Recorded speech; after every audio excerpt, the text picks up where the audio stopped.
अस्सलाम वालेकुम नाजरीन, रूह की बातें प्रोग्राम में आपका होस्ट डॉक्टर फैसल मोअज़्ज़ज़ न्यूयॉर्क से लाइव प्रोग्राम में हाजिर है और हम मौजूद हैं मरकज़ी खानका यूसुफिया चिश्तिया ज़करिया आरफिया न्यूयॉर्क में। साथ हमारे तशरीफ़ रखते हैं असर हाजिर की इंतहाई इल्मी और रूहानी शख्सियत पीर तरीक़त रहबर शरीयत हज़रत मौलाना मुफ्ती मुनीर अहमद आखून साहब दामत बरकातुहुमुल आलिया। हज़रत जी अस्सलाम वालेकुम व रहमतुल्लाह। मिजाज शरीफ कैसे हैं? अल्हम्दुलिल्लाह खैरियत। बहुत शुक्रिया हज़रत अपना कीमती टाइम देने का। अल्हम्दुलिल्लाह नाज़रीन, रूहानी बातों के एक नए एपिसोड के साथ हम आपके लिए हाजिर हैं। ये प्रोग्राम अपनी इल्मी और अमली काविशों की वजह से सारी दुनिया में इंतहाई मकबूल और मुफीद प्रोग्राम बनकर उभरा है। इस प्रोग्राम के ज़रिए हज़रत वाला हमें रूहानियत के ऐसे ऐसे रमूज़ व असरार समझा जाते हैं कि जिनका किताबों में मिलना महाल है। यही अल्लाह वालों की शान होती है कि वो जब अल्लाह की मोहब्बत के मोती इस दुनिया में आकर बिखेरते हैं तो इस अंदाज से बिखेरते हैं कि खल्क को खालिक से करीब कर देते हैं। अल्लाह वालों की सारी मेहनत जो होती है वो दिलों को साफ़ करने पर होती है, क्योंकि ये इंसान की बुनियादी ज़रूरत है। जब तक इंसान के दिल का तज़किया और तस्फिया नहीं होता, इसमें नेकी की कोई चीज़ करार नहीं पकड़ती, चे जाए कि अल्लाह की मोहब्बत का नूर दाखिल हो। बस वही शख्स अक्लमंद होता है जो ज़िंदगी में अपने रूहानी दिल की इस्लाह करा जाए, वरना एक ज़िंदा जिस्म में मुर्दा दिल को लेकर घूमना बहुत बड़ा अजाब बन जाता है। एक सालिक जब सलूक का रास्ता इख्तियार करता है तो उसके सामने जो मंजिल होती है, उसका जो मकसद होता है वो होता है कि अपने रब को राज़ी कर ले, अपने रब को पाले। किसी भी इंसान की ज़िंदगी का ये आला तरीन मकसद हुआ करता है, क्योंकि इस राह पर चलकर उसने बादशाहों के बादशाह को पाना होता है। मंजिल जितनी आला होगी उस तक पहुंचने का रास्ता भी उतना ही आला और अरफा होता है। बस ये रास्ता नाजुक भी होता है, इसलिए एक सालिक पर यह बड़ी जिम्मेदारी आयत होती है कि वो तसव्वुफ़ के रास्ते की नज़ाकतों को अच्छी तरह जहन में रखे और इस सफ़र में अपना हम सफ़र एक पीर कामिल को ज़रूर बनाए। हमारा आज का प्रोग्राम भी लाइव है, इसमें आपकी लाइव कॉल्स लेंगे, सोशल मीडिया पे आने वाले सवालों के जवाब भी देंगे इंशाल्लाह, और हाज़रीन खानका में से जो सवालात होंगे इंशाल्लाह उनके भी जवाब देने की कोशिश करेंगे। तो आइए चलते हैं प्रोग्राम के पहले सेगमेंट में, जो कि है तसव्वुफ़ की दुनिया, और हज़रत वाला से दरख्वास्त करते हैं कि हज़रत आज आप हमें रूहानियत के कौन से रमूज़ व असरार समझाएंगे। अल्हम्दुलिल्लाहि बिल आलमीन वल आक़िबतु लिल मुत्तक़ीन वस्सलातु वस्सलामु अला सय्यिदिर रुसुली व ख़ातिमिन नबिय्यीन अम्मा बाद। आज हम बात करेंगे तसव्वुफ़ की दुनिया के तहत सोबत बौलिया में शेख निज़ामुद्दीन बल्खी रहमतुल्लाह अलैह के बारे में। शेख निज़ामुद्दीन बल्खी रहमतुल्लाह अलैह ये शेख जलालुद्दीन थानेसरी रहमतुल्लाह अलैह के जलील क़द्र खलीफा हैं और इन्हीं के ज़रिए उनका आगे फैज़ फैला है। और ये रिश्ते में शेख जलालुद्दीन थानेसरी यानी अपने पीर मुर्शद के भतीजे भी हैं और उनके दामाद भी हैं। और ज़ाहिर है कि शेख जलालुद्दीन थानेसरी रहमतुल्लाह अलैह के हवाले हमने गुज़श्ता ज़िक्र किए कि बहुत कमालात अल्लाह ने उनको अता कर रखे थे। तो शेख निज़ामुद्दीन बल्खी रहमतुल्लाह अलैह ये भी कोई कम नहीं थे, इनको भी उलूम ज़ाहिरी और बातिया के कमालात हासिल थे। एक रिवायत में है एक कौल कि भी इन उलूम ज़ाहिरी इन्होंने हासिल नहीं किए, बल्कि अल्लाह तबारक व तआला ने इनको इल्म लदुनी अता फरमा दिया था। लिहाजा ऐसे ऐसे असरार व हक़ाइक़ बयान करते थे कि अक़ल दंग रह जाती थी। और ऐसी तसानीफ़ उन्होंने लिखी हैं उस इल्म लदुनी की बुनियाद पर कि अपने वक़्त के उलमा से आगे निकल गए। इतने कमालात इनको अता किए। और रूहानियत की दुनिया में भी ये जो है इस सिलसिले के अंदर बहुत सरखील बने, और ख़ास तौर पे इनको इल्म कीमिया पर बड़ी दस्तरस हासिल थी। इल्म कीमिया के बड़े माहिर थे, जिसको आज की दुनिया में केमिस्ट्री का इल्म कहते हैं, उस पर बड़ी महारत थी। उसकी वजह से जो है इलाके के लोगों में ये महसूद हो गए थे, लोग इनके हसद करते थे कि जो इस तरह की उलूम ज़ाहिरिया के अंदर महारत रखते थे वो उलमा ज़ाहिर इनसे हसद करने लग गए। कि भाई ये तो रूहानी उलूम के साथ साथ ये तो दुनियावी उलूम के अंदर भी बड़ी महारत रखते हैं, और बज़ाहिर उम्मी हैं, बज़ाहिर किसी उस्ताद से इन्होंने पढ़ा भी नहीं है। तो बड़े हैरान होते थे, उस पर हसद करने लगे। यहाँ तक कि इस कदर हसद करते कि अकबर बादशाह का ज़माना था तो अकबर बादशाह को शिकायतें इनकी भेजते रहते थे, मुख्तलिफ़ तरह से शिकायतें कि आपके ख़िलाफ़ ये बगावत हो जाएगी, ये लोग ये जमा करता है, आपके ख़िलाफ़ ये हो सकता है, आपके ख़िलाफ़ यूँ बातें होती हैं इनके लोग में, इस तरह की। नतीजा ये है कि अकबर बादशाह ने 2 मरतबा हिंदुस्तान से इनको जलावतन किया और इनको जो है हरमैन शरीफैन भेज दिया। अब हरमैन शरीफैन में 6 महीने गुजारने के बाद फिर वहाँ से वापस आ गए। फिर लोगों ने शिकायत की तो तीसरी मरतबा अकबर बादशाह ने आपको जो है वो मावराहुन नहर के इलाके की तरफ जो है जलावतन किया। तो मावराहुन के इलाके की तरफ आपको जलावतन जब किया गया तो वहाँ जो बलख का बादशाह था, बलख का बादशाह, तो उसको हासिदीन ने शिकायत लगाना शुरू कर दी, क्योंकि जहाँ जाते थे तो गोया कि अल्लाह तबारक व तआला ने ऐसी उनको शख्सियत और ऐसा इलम और पर्सनैलिटी अता कर रखी थी कि जिसको कहते हैं पर्सनैलिटी क्लैश। तो पर्सनैलिटी क्लैश हो जाता उनके साथ। तो उस बादशाह को भी शिकायतें इनकी शुरू कर दी। तो उस बादशाह ने भी आपको वहाँ से जलावतन करने का इरादा किया। तो रात को ख्वाब में रसूलुल्लाह सल्लल्लाहु अलैहि वसल्लम आ गए और आपने मना फरमा दिया कि ये नहीं करो। जब ये ख्वाब देखा तो वो बादशाह तो मुतक़िद हो गया, कहा कि रसूलुल्लाह सल्लल्लाहु अलैहि वसल्लम की तवज्जुहात हैं इस शख्स की तरफ और लोग इसकी शिकायतें करते, इसका मतलब है कि लोग गलत जा रहे हैं। तो ऐसा मुतक़िद हुआ कि मुरीद हो गया। हाँ, और हज़रत से उन्होंने रूहानी कसब व फैज़ शुरू कर दिया। अब उसका मुरीद होना था कि जनाब इलाके के लोग धड़ाधड़ जो है जोक दर जोक आपके हल्के के अंदर दाखिल होने लगे। बिल्कुल। और वहाँ आपका खूब फैज़ फैलने लगा बलक के अंदर। और अजीब व गरीब जो है करामात आपको अता कर रखी थी, यहाँ तक कि जब इन्होंने अपने सलूक के मैदान में जब से मनाजिल में कदम रखा तो अपने शेख जो है जलालुद्दीन थानेसरी रहमतुल्लाह अलैह से कहा कि हज़रत मैं जो है वो चाहता हूँ कि ये ज़िक्र व अज़कार के अंदर ऐसी मेहनत करूँ कि या तो मकसद पालूँ या मर जाऊँ। बस मुझे इजाज़त दीजिए कि 6 महीने के मुराक़बे की मुझे इजाज़त दीजिए। और उससे पहले नफ़ी इस बात का ज़िक्र और ज़िक्र बिलजहर इस कदर करते थे कि दिन रात कसरत से इन्होंने नफ़ी इस बात का ज़िक्र बिलजहर किया। और उसकी वजह से भी मिजाज के अंदर जो एक नूरानियत का एक उनसर मौजूद था। लेकिन यह कि वो ख़ास तजल्लियात का जो ज़हूर है उसके लिए बेचैन रहते थे। तो उसके लिए शेख से इजाज़त दी कि 6 महीने का मुझे मुराक़बा करना है और मैं अल्लाह की इसमें ज़ात का ज़िक्र करूँगा। तो शेख जलालुद्दीन थानेसी रहमतुल्लाह अलैह फरमाया ठीक है, तुम अल्लाह की इसमें ज़ात का ज़िक्र करो तो तुम यूँ शुरू करो कि एक सांस में 90 मरतबा अल्लाह का ज़िक्र करो। तो 90 मरतबा से शुरू करो, फिर जैसे जैसे तहम्मुल बढ़ता जाए तो इसकी तादाद बढ़ाते जाओ, यहाँ तक कि 300 से 400 तक तुम एक सांस में अल्लाह अल्लाह का जिक्र कर लो। इसका मतलब मंजिल मिलेगी। अल्लाह अकबर। ठीक है। तो हज़रत जो है वो अपने हुजरे के अंदर जब पाबंद होकर बैठ गए और जिक्र अज़कार शुरू कर लिए और हर वक्त जो और यहाँ तक एक दीवार खींच दी कि कोई मुझे डिस्टर्ब ना करे और बस हर वक्त इसी जो वो मुराक़बे में ज़िक्र में लगे रहे। यहाँ तक कि नमाज का जब वक्त होता तो अजीब उनकी करामत ज़ाहिर होती कि अल्लाह तबारक व तआला मलाइका को सूरत जिस्मिया के अंदर बाजमात नमाज के लिए भेज देते। यानी बशरी इंसानी शक्लों के अंदर मलाइका आते, आप उनकी इमामत करते और इस तरह नमाज अदा करते, फिर अल्लाह के ज़िक्र में लग जाते। इस तरीके से जब जिक्र किया और ये 300 से लेकर 400 तक की तादाद को पहुँचे, एक सांस के अंदर आप 400 तक जो है अल्लाह के इसमें ज़ात की ज़रब लगाने लग गए, तो 1 महीना नहीं गुजरा कि मकसद हासिल हो गया। माशाअल्लाह। वो तजल्लियात ख़ासा अल्लाह तबारक व तआला की मोहब्बत के ख़ास जो अनवारात हैं वो रोशन हो गए। तो आपने पीर मुर्शिद को बताया तो पीर मुर्शिद ने कहा बस अब इससे ज़्यादा तख्लीक की ज़रूरत नहीं है, बस तुम्हें मकसद हासिल हो गया है। और वो चाहते थे मैं और बैठूँ, फरमाया कर नहीं, बस तुम ये मकसद चूँकि हासिल हो, अब जो है तलक़ीन खल्क़िल्लाह करो, अब मखलूक की खिदमत और उनकी तलक़ीन, उनके क़ुलूब को रोशन करना शुरू करो। तो ऐसी आँख के अंदर निगाहों में ऐसी नज़र कीमिया असर अल्लाह ने दे दी थी कि जिसको देखते थे लम्हों में जो है विलायत व मार्फत की मनाजिल तय करता। यानी उसका तज़किया उसी वक्त हो जाता और फ़िज़ा बदल जाती और खुदा की राह पे चल पड़ता। तो ये कैफियत उनकी हो गई थी। तो इतना ऊंचा मुकाम।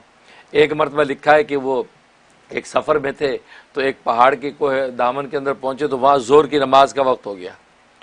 ज़ोर की नमाज का वक्त हुआ तो ज़रूरत थी कि भाई वो पानी हो, पानी वहाँ मौजूद नहीं है। तो हज़रत ने क्या किया, अपना आसा जो है एक पत्थर पे मारा, उसमें चश्मा फूटा, बे शफ़ाफ़ और मीठा पानी चश्मा फूट रहा है। सब ने वहाँ से वज़ू भी किया और पानी पिया। ये बात उस वक़्त का एक बहुत बड़ा नजूमी था, उसको पता चली। कहा कि भाई वो कमाल है, भाई वो पत्थर में से चश्मा फूट निकला और हमने वज़ू किया, पानी पिया। तो नजूमी कहने लगा नहीं नहीं कुछ नहीं, ये उनकी करामत के इसमें कोई दखल नहीं है। असल में जो है वो जो है बुर्ज आबी जो सैयारे हैं वो बुर्ज सरतान में थे, आबी सैयारे बुर्ज सरतान में थे। उस वक्त जो ऐसे आवाज़ ज़ाहिर हो जाते हैं कि पत्थरों से पानी फूट निकलता है, और पत्थरों से पानी उसी वक्त फूटता है कि जब जो है वो आबी सितारे जो है बुर्ज सरतान में हों। लिहाजा ये कोई कमाल की बात नहीं है। तो ये बात चलते चलते हज़रत तक पहुँच गई कि हज़रत को लोगों ने कहा जी वो नजूमी ने ये कहा है कि ये कोई करामत नहीं है, बस ऐसी। हज़रत खामोश हो गए, खामोश हो गए। एक वक्त के बाद हज़रत फिर एक सफ़र में गए तो उस नजूमी को भी साथ ले लिया, कहा कि चलो भाई यार चलते हैं हमारे साथ थोड़ा सा सफ़र में। कहा जी जी बिल्कुल ठीक है। अब वो काफ़िला जा रहा है तो एक मुकाम पे पहुँचे तो वहाँ पानी की ज़रूरत पेश आई। तो हज़रत ने नजूमी से कहा कि भाई अपना ज़रा हिसाब लगाओ, इस वक्त जो है वो आबी सितारे ये बुर्ज सरतान में तो नहीं है, हिसाब लगाओ। अब उसने जब हिसाब लगाया कहता नहीं वो आबी सितारे नहीं, ये तो आतिशी जो सैयारे इस वक्त आतिश बुर्ज में है। मतलब वो यहाँ तो यानी पानी का सवाल ही नहीं, आग ही आग है। तो ये तो कहता नहीं पानी, कहता मतलब पानी कहीं से फूट निकलने का इम्कान है। कहता नहीं, इन सितारों के हिसाब से यहाँ पानी का कोई सवाल नहीं बल्कि आग फूटने के निकलने का ख़तरा है। फरमाया कि बस ठीक है, इत्मीनान कर लिया जी, कर लिया। हज़रत ने असा जो पत्थर पे मारा, चश्मा पानी का फूट निकला। अब जब ये देखा तो नजूमी कदमों में गिर गया, कहा कि हज़रत मैंने आपको पहचाना नहीं, मुरीद हो गया और अपने वक़्त का आबिद व ज़ाहिद हुआ। माशाअल्लाह। उन्होंने कहा जी मैं तो वाकई हम तो क्या समझते हैं कि क्या ज़रूरत है, लेकिन हकीकत तो कुछ और है। अल्लाह तबारक व तआला ने अल्लाह के वालों के हाथों में क्या रखा है। बेशक। तो वो जनाब इस तरह राह हिदायत पे आ गया। इस तरीके से हज़रत को अल्लाह तबारक व तआला ने कमालात अता किए थे। फिर यह कि इनका फैज़ भी आगे शाह अबू सईद गंगोई रहमतुल्लाह अलैह, इनके ज़रिए से फिर आगे फैज़ जो है गंगो के अंदर हिंदुस्तान के अंदर फैला। ये फिर बलख में रहे। इनके एक बड़े बेटे जो है ख्वाजा अबू सईद, वो वापस थानेसर, क्योंकि असल इनका थानेसर इनका इलाका है, तो थानेसर में आके आबाद हो गए। लेकिन ये फिर चूँकि हिंदुस्तान छोड़ के बलख जा चुके थे तो बलख के अंदर इनका फैज़ान फैलता रहा। और तकरीबन 1024 या 1035 या 36 हिजरे में 8 रजब को आपका इंतकाल हुआ और बलख में ही आपका मज़ार है। अच्छा, इस तरीके से ये फैज़ान जो है शेख निज़ामुद्दीन बल्खी थानेसरी रहमतुल्लाह अलैह का ये मंजर आम पर आया था। माशाअल्लाह। अल्लाह हमें भी उनकी रूहानी तवज्जुहात अता फरमाए। जज़ाकल्लाह खैर। कुछ कॉल्स हैं इज़्ज़त, उनको लाइन पे लेते हैं। जी अस्सलाम वालेकुम। फर्स्ट कॉलर आप लाइन पर हैं। अस्सलाम वालेकुम, फरमाइए कौन सा बात कर रहे हैं और आप क्या पूछेंगे। जी अस्सलाम वालेकुम रहमतुल्लाहि व बरकातुहू। वालेकुम अस्सलाम। हजरत आपका खादिम इम्तियाज अर्ज कर रहा हूँ और उम्मीद करता हूँ कि आप दोनों हजरात खैर आफियत से होंगे। अल्हम्दुलिल्लाह। हजरत आज का सवाल मेरा ये है कि अभी आपने चंद रोज कबल एक प्रोग्राम में फरमाया था कि एक आलिम के लिए इल्म के साथ साथ हिल्म का होना भी बहुत ज़रूरी है, क्योंकि इल्म बगैर हिल्म के अल्लाह के यहाँ उसकी कोई कीमत नहीं होती है। तो इसकी वजाहत फरमा दें। दूसरी बात यह है कि देखा यह गया है कि हजरत जब किसी आलिम दीन या दीनदार आदमी से खिलाफ शरा कोई काम हो जाता है तो लोग उस पर जो तनकीद करते हैं उस तरह के तनकीद आम लोगों पर नहीं की जाती है। तो हजरत क्या दीन के अहकामात हर एक के लिए यकसा है या उसमें भी फ़र्क़ मरातिब का लिहाज किया गया है? इसकी भी वजाहत फरमा दें हजरत और दुआएं। अस्सलाम वालेकुम। वालेकुम अस्सलाम। बहुत शुक्रिया कॉल करने का। दोनों सवाल बड़े रेलिवेंट हैं आपके। हजरत पहला तो इल्म और हिल्म से मुताल्लिक पूछ रहे हैं कि कितना ज़रूरी है ये एक दूसरे के लिए। तो आप माशाल्लाह इम्तियाज़ साहब इंडिया से आप कॉल कर रहे हैं। सबसे पहले आपकी मोहब्बत और दुआओं को शुक्रिया। अल्लाह तबारक व तआला बरकत अता फरमाए। बाकी पहला आपने सवाल किया कि इल्म के लिए हिल्म की ज़रूरत है, इसकी वजाहत फरमा दें। तो वजाहत बिल्कुल, इसमें कोई वजाहत की ज़रूरत नहीं, बिल्कुल वाज़ेह चीज़ है। इसलिए जब इंसान को इल्म होता है, बहुत सी चीज़ों का जो इल्म होता है, तो उस वक्त इंसान आम तौर पर तहम्मुल खो देता है। तहम्मुल खोने का मतलब दुनियावी एक मिसाल देते हैं। किसी शख्स ने आपको कोई बुरी बात कह दी है, मसलन ये कह दिया कि तुम जो है तुमने फ़लाँ जगह झूठ बोला है, मसलन ये बोल दिया। अब आपको उस शख्स की पूरी ज़िंदगी का इल्म है, आप जानते हैं कि मैं तो झूठ ही बोला अगर इसने मुझे तान किया, और ये खुद तो जालिम ये क्या कुछ नहीं करता। आपको इल्म है बहुत सी उसकी शख्सियत के हवाले से, बहुत सी अयूब का और नकाइस का इल्म है। अब ये जब इल्म है, अब इस इल्म को तहम्मुल के साथ इस्तेमाल करना अब इसकी ज़रूरत है, क्योंकि इल्म जब होता है तो आदमी जल्दी फूट पड़ता है, जल्दी उबल जाता है, और यार तुम क्या बात करते हो, मैं जानता हूँ तुम तो ये वो सारा उगल दिया। अगर इल्म नहीं है तो आदमी सोचता है कि यार ये आदमी कौन है जिसने मुझे कहा कि तुम झूठ बोलते हो। ये आदमी को, आपको उसका कोई इल्म नहीं, तो आप कुछ बात कहने के काबिल ही नहीं है। तो इल्म की वजह से इंसान को ऑप्शंस होते हैं उस शख्स के ऊपर जो तान तशरीह एतराज़ करने का। अब वहाँ पर इंसान जो है तहम्मुल के साथ इल्म को इस्तेमाल करे कि हाँ कितना मुझे बोलना है, कितना नहीं बोलना, कितनी बात कहनी, कितनी नहीं कहनी, कौन सी बात किस वक्त कहनी, किस वक्त नहीं कहनी, ये इसकी ज़रूरत है। इसको कहते हैं हिलम। इसलिए फरमाया कि इल्म के लिए हिलम की ज़रूरत है। जब आलिम होता है तो वह हलीम होना ज़रूरी है, और जब हिलम होता है तो फिर वो स्टेप बाई स्टेप जब उलूम तकसीम करता है तो लोग उससे नफ़ा उठाते हैं। लेकिन अगर जो इसमें हिलम नहीं है, हर वक्त गुस्सा नाक पे रहता है, जज्बातियत है, वो जो छोटी सी बात के ऊपर जो है वो डांट टपट और गुस्सा और गज़ब उसने तारीश कर दिया, तो सामने वाले को कोई फ़ायदा उससे हासिल होता नहीं है। तो ये मतलब है कि इल्म जो होता है, वो इल्म जब इंसान के पास हो तो इंसान को बहुत से ऑप्शन होते हैं, कोई बोलने के या कोई एतराज़ करने के, लेकिन उस पर इंसान जब अपने आप को कंट्रोल करता है, जैसे एक ताकतवर आदमी कमज़ोर आदमी के ऊपर अपना गुस्सा जाहिर करे, तो फरमाया उस वक्त अगर वो ताकतवर गुस्सा पी ले, हदीस में फरमाया कि ये पहलवान है हकीकत में, कि इसे गुस्सा पिया है, क्योंकि कमज़ोर के ऊपर गुस्सा ये निकाल सकता था लेकिन इसने पी लिया। तो बिल्कुल इसी तरीके से जिसने अपने इल्म को सही जो वो खतूत पे इस्तेमाल किया, गोया कि उसने इल्म का जो हक़ अदा कर दिया, इसका ये मतलब। और दूसरा जो सवाल है उसका तो बिल्कुल वाज़ेह है कि कहते हैं सफ़ेद चादर जो होती है, सफ़ेद कपड़ा जो होता है, उस पर छोटा सा दाग भी साफ नज़र आता है, क्योंकि दीनदार जो लोग हैं, उलमा इकराम जो हैं, वो गोया कि मुआशरे के अंदर सफ़ेद चादर सफ़ेद रुमाल की तरह होते हैं। लोग उनके बारे में बड़ी एक्सपेक्टेशंस रखते हैं कि तवक्कुआत रखते हैं कि यह आदमी गोया कि नेक साले है, मुत्तकी परहेजगार है। अब उससे कोई छोटी सी खिलाफ शरअ बात हो जाती है तो गोया कि वो सफ़ेद जो गोया के कपड़े पर जो है वो दाग फ़ौरन नज़र आता है और लोग एतराज़ करते हैं। लेकिन एक आम आदमी, उससे कोई खिलाफ शरअ बात होती है तो लोग सोचते हैं ये तो पहले ही हराम आदमी है, ये तो फ़लाँ फ़लाँ फ़लाँ चीज़ें पहले से हराम की इतनी चीज़ें करता है, अगर से ये कर लिया तो वो गोया कि वो मैला कपड़ा है, तो मैले कपड़े के ऊपर दाग जल्दी नज़र भी नहीं आता और लोग उसको केयर भी नहीं करते। इस वजह से तो बसा औकात ऐसा होता है जो दीनदार लोग हैं या उलमा इकराम हैं, तो उनका जो उसके मकाम और मर्तबे की वजह से तो मामूली सी खिलाफ शरअ बात जो है वो भी उनके लिए मायूब हो जाती है।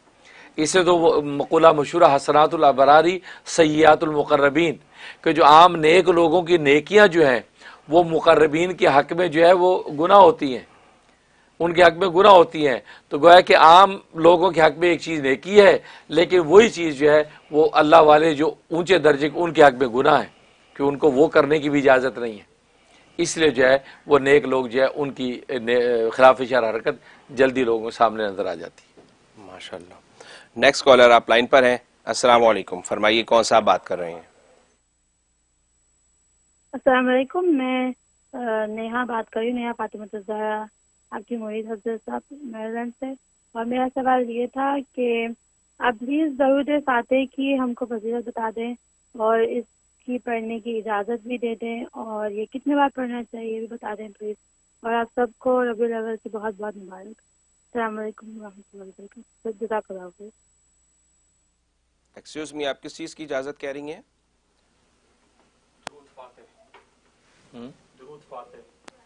अच्छा, लाइन ड्रॉप हो गई।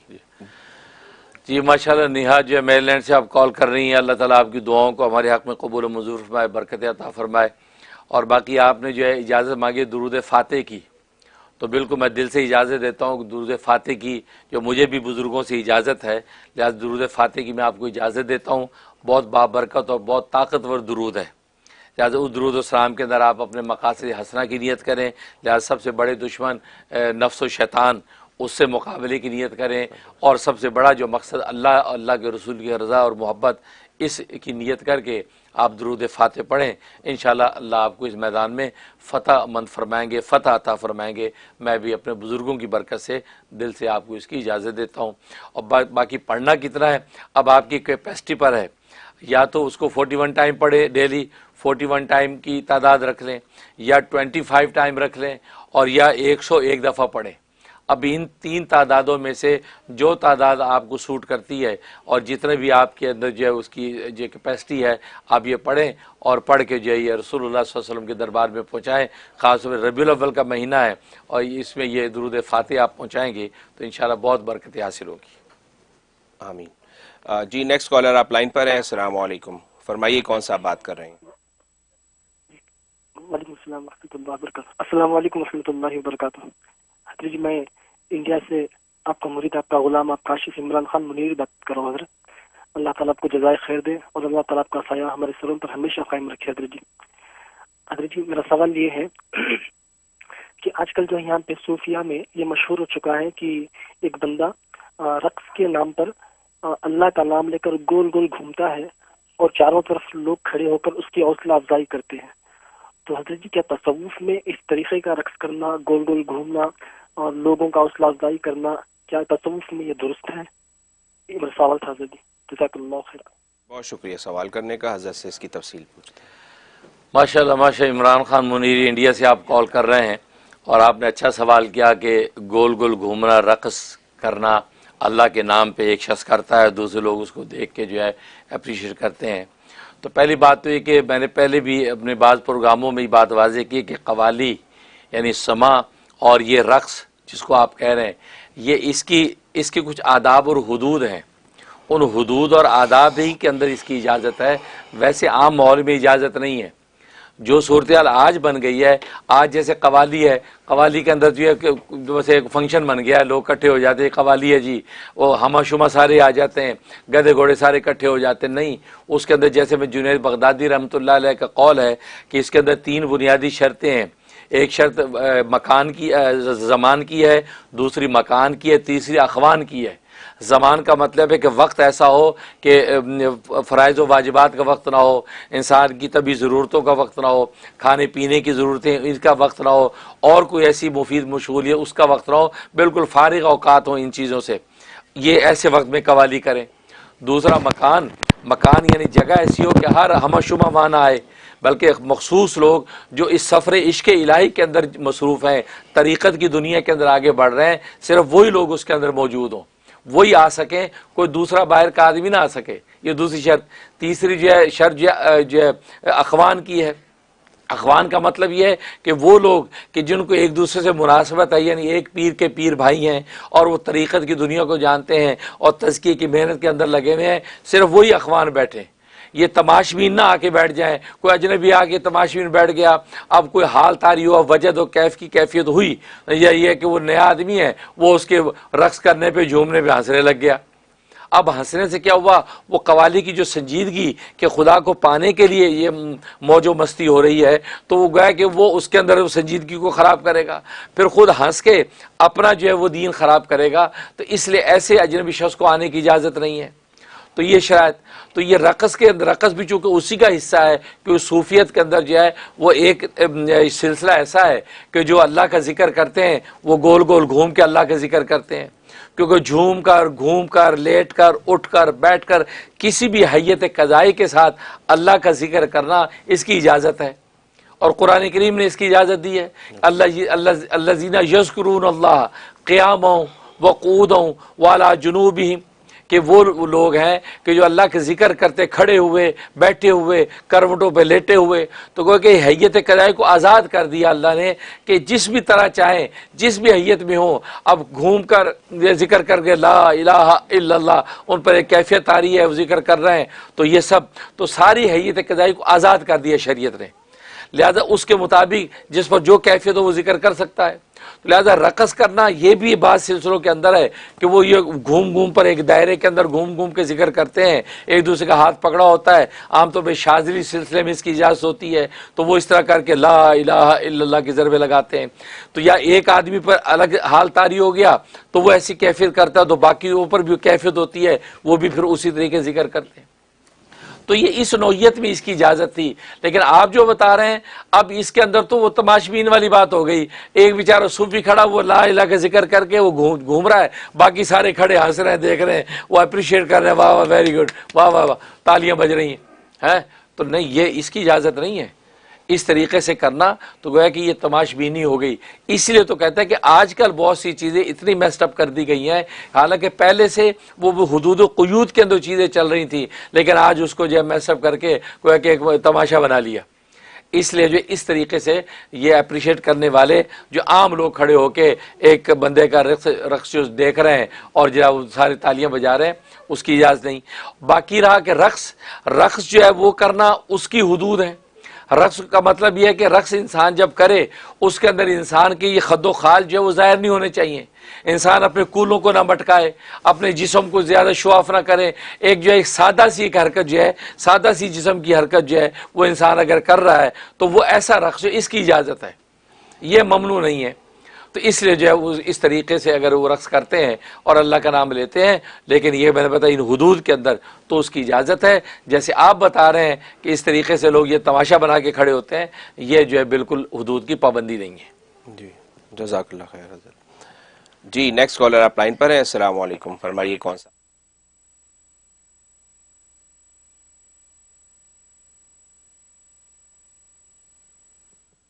ख्याल है इनका कनेक्शन।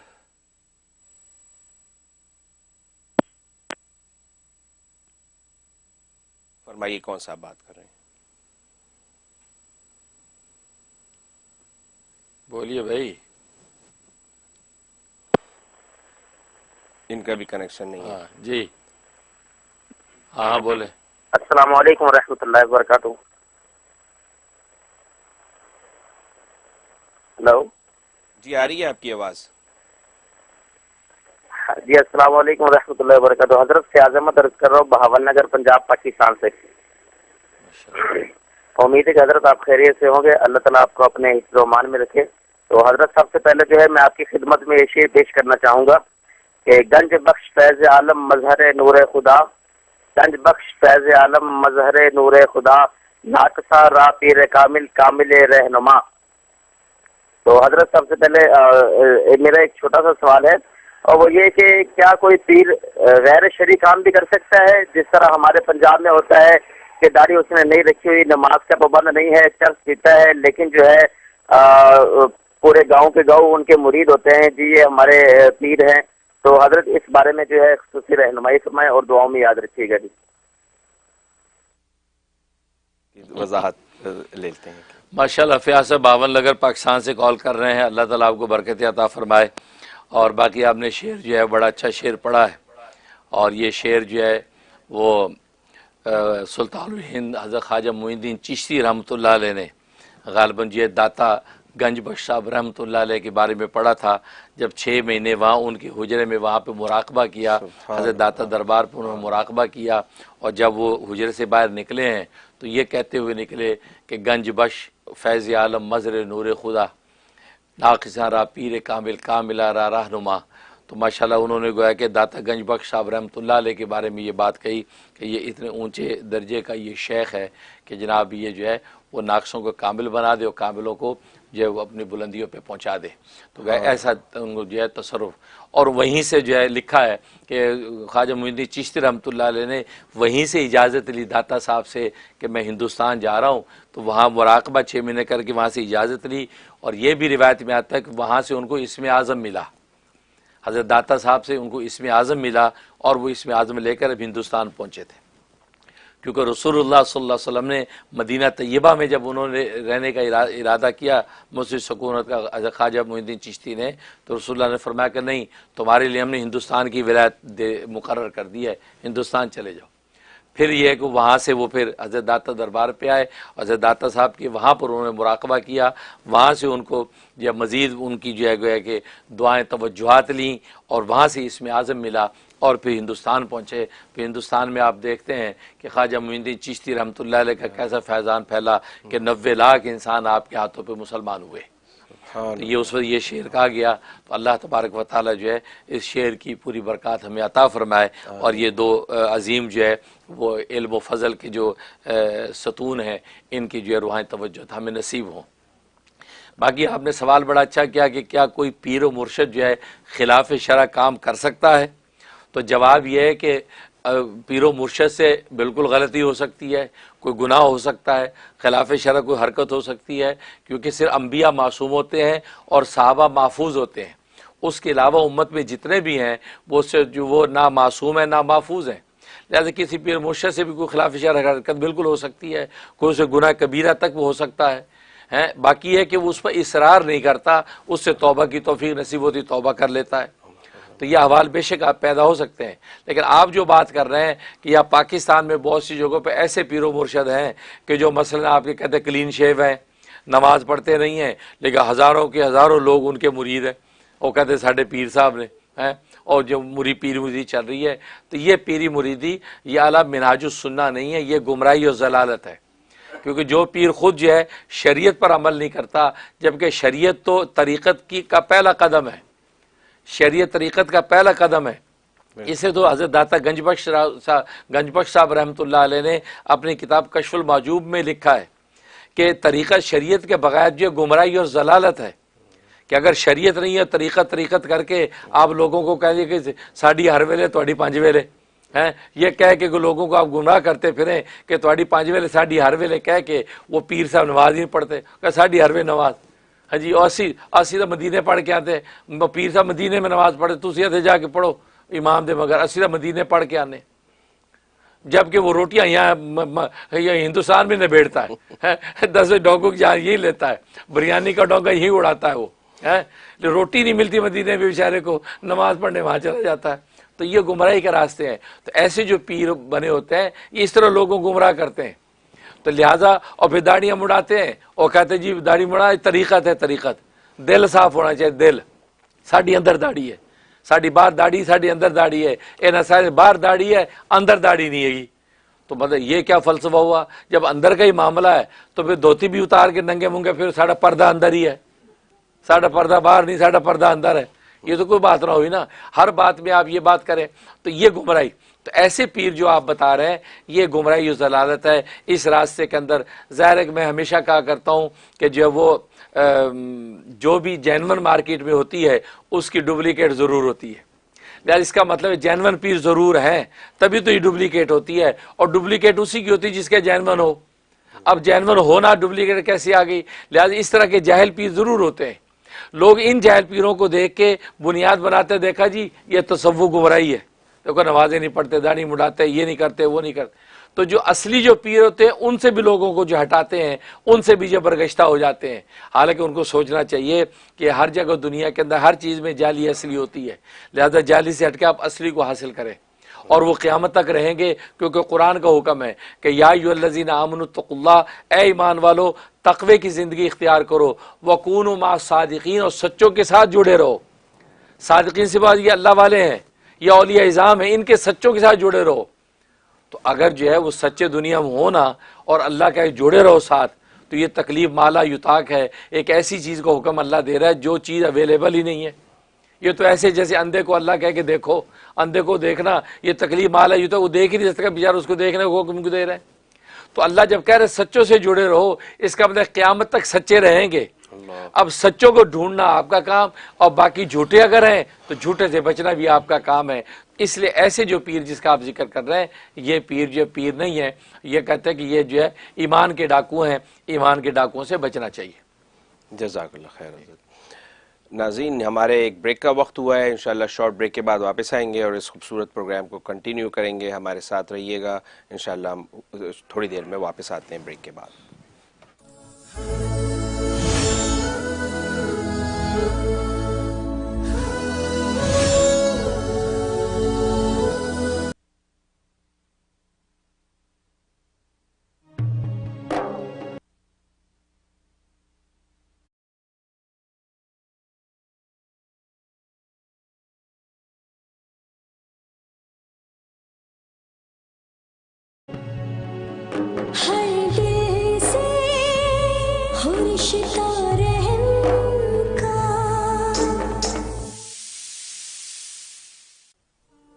Bismillahir-Rahmanir-Rahim.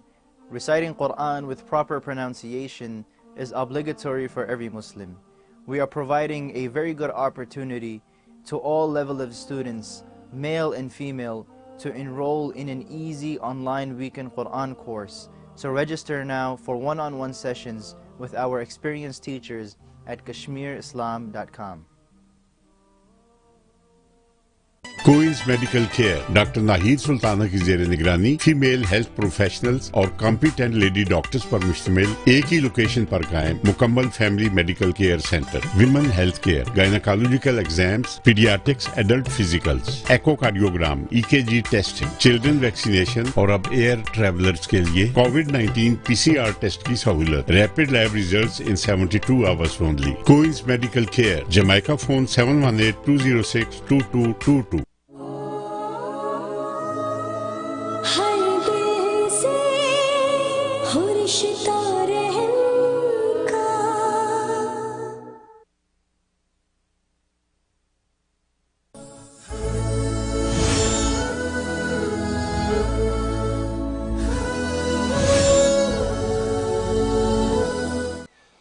वेलकम बैक नाजरीन, प्रोग्राम रूह की बातें चल रहा है। इसमें सेकंड सेगमेंट हम शुरू कर रहे हैं।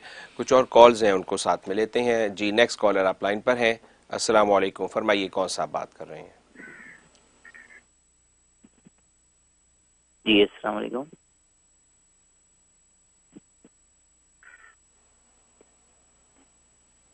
जी बोलते रहिए आप।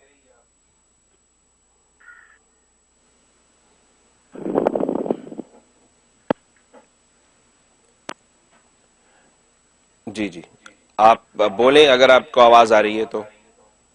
अस्सलाम वालेकुम। जी, मेरा नाम अब्दुल समद है, मेरी आवाज आ रही है? बताइए क्या पूछेंगे? जी, मेरा नाम अब्दुल समद है, मैं कराची से हजरत जी का मुरीद बात कर रहा हूँ। अल्लाह ताला हजरत जी को जज़ाए खैर दे। हजरत जी का माशाल्लाह इस दफा लास्ट वीक व्हाट्सएप पर मैगजीन शेयर हुआ था, वो माशाल्लाह हजरत जी का बहुत जबरदस्त था और सारे आर्टिकल्स माशाल्लाह बहुत उम्दा थे। अल्लाह हजरत जी की जिंदगी में बरकत नसीब फरमाए। मेरे दो सवाल हैं छोटे छोटे से। एक सवाल तो ये कि मैं ना अल्लाह का जो जिक्र होता है अल्लाहू, वो बगैर आवाज के करना चाहता हूँ, क्योंकि मैं तहज्जुद के वक्त करना चाहता हूँ और हम लोग जॉइंट फैमिली में रहते हैं, तो एक ही रूम में सब सोते हैं, तो वहां पे कर सकता हूँ मैं इस तरह की बगैर आवाज के। दूसरा ये कि समटाइम्स हम जनाजे को कंधा देते हैं तो जनाजा बहुत ज्यादा भारी होता है।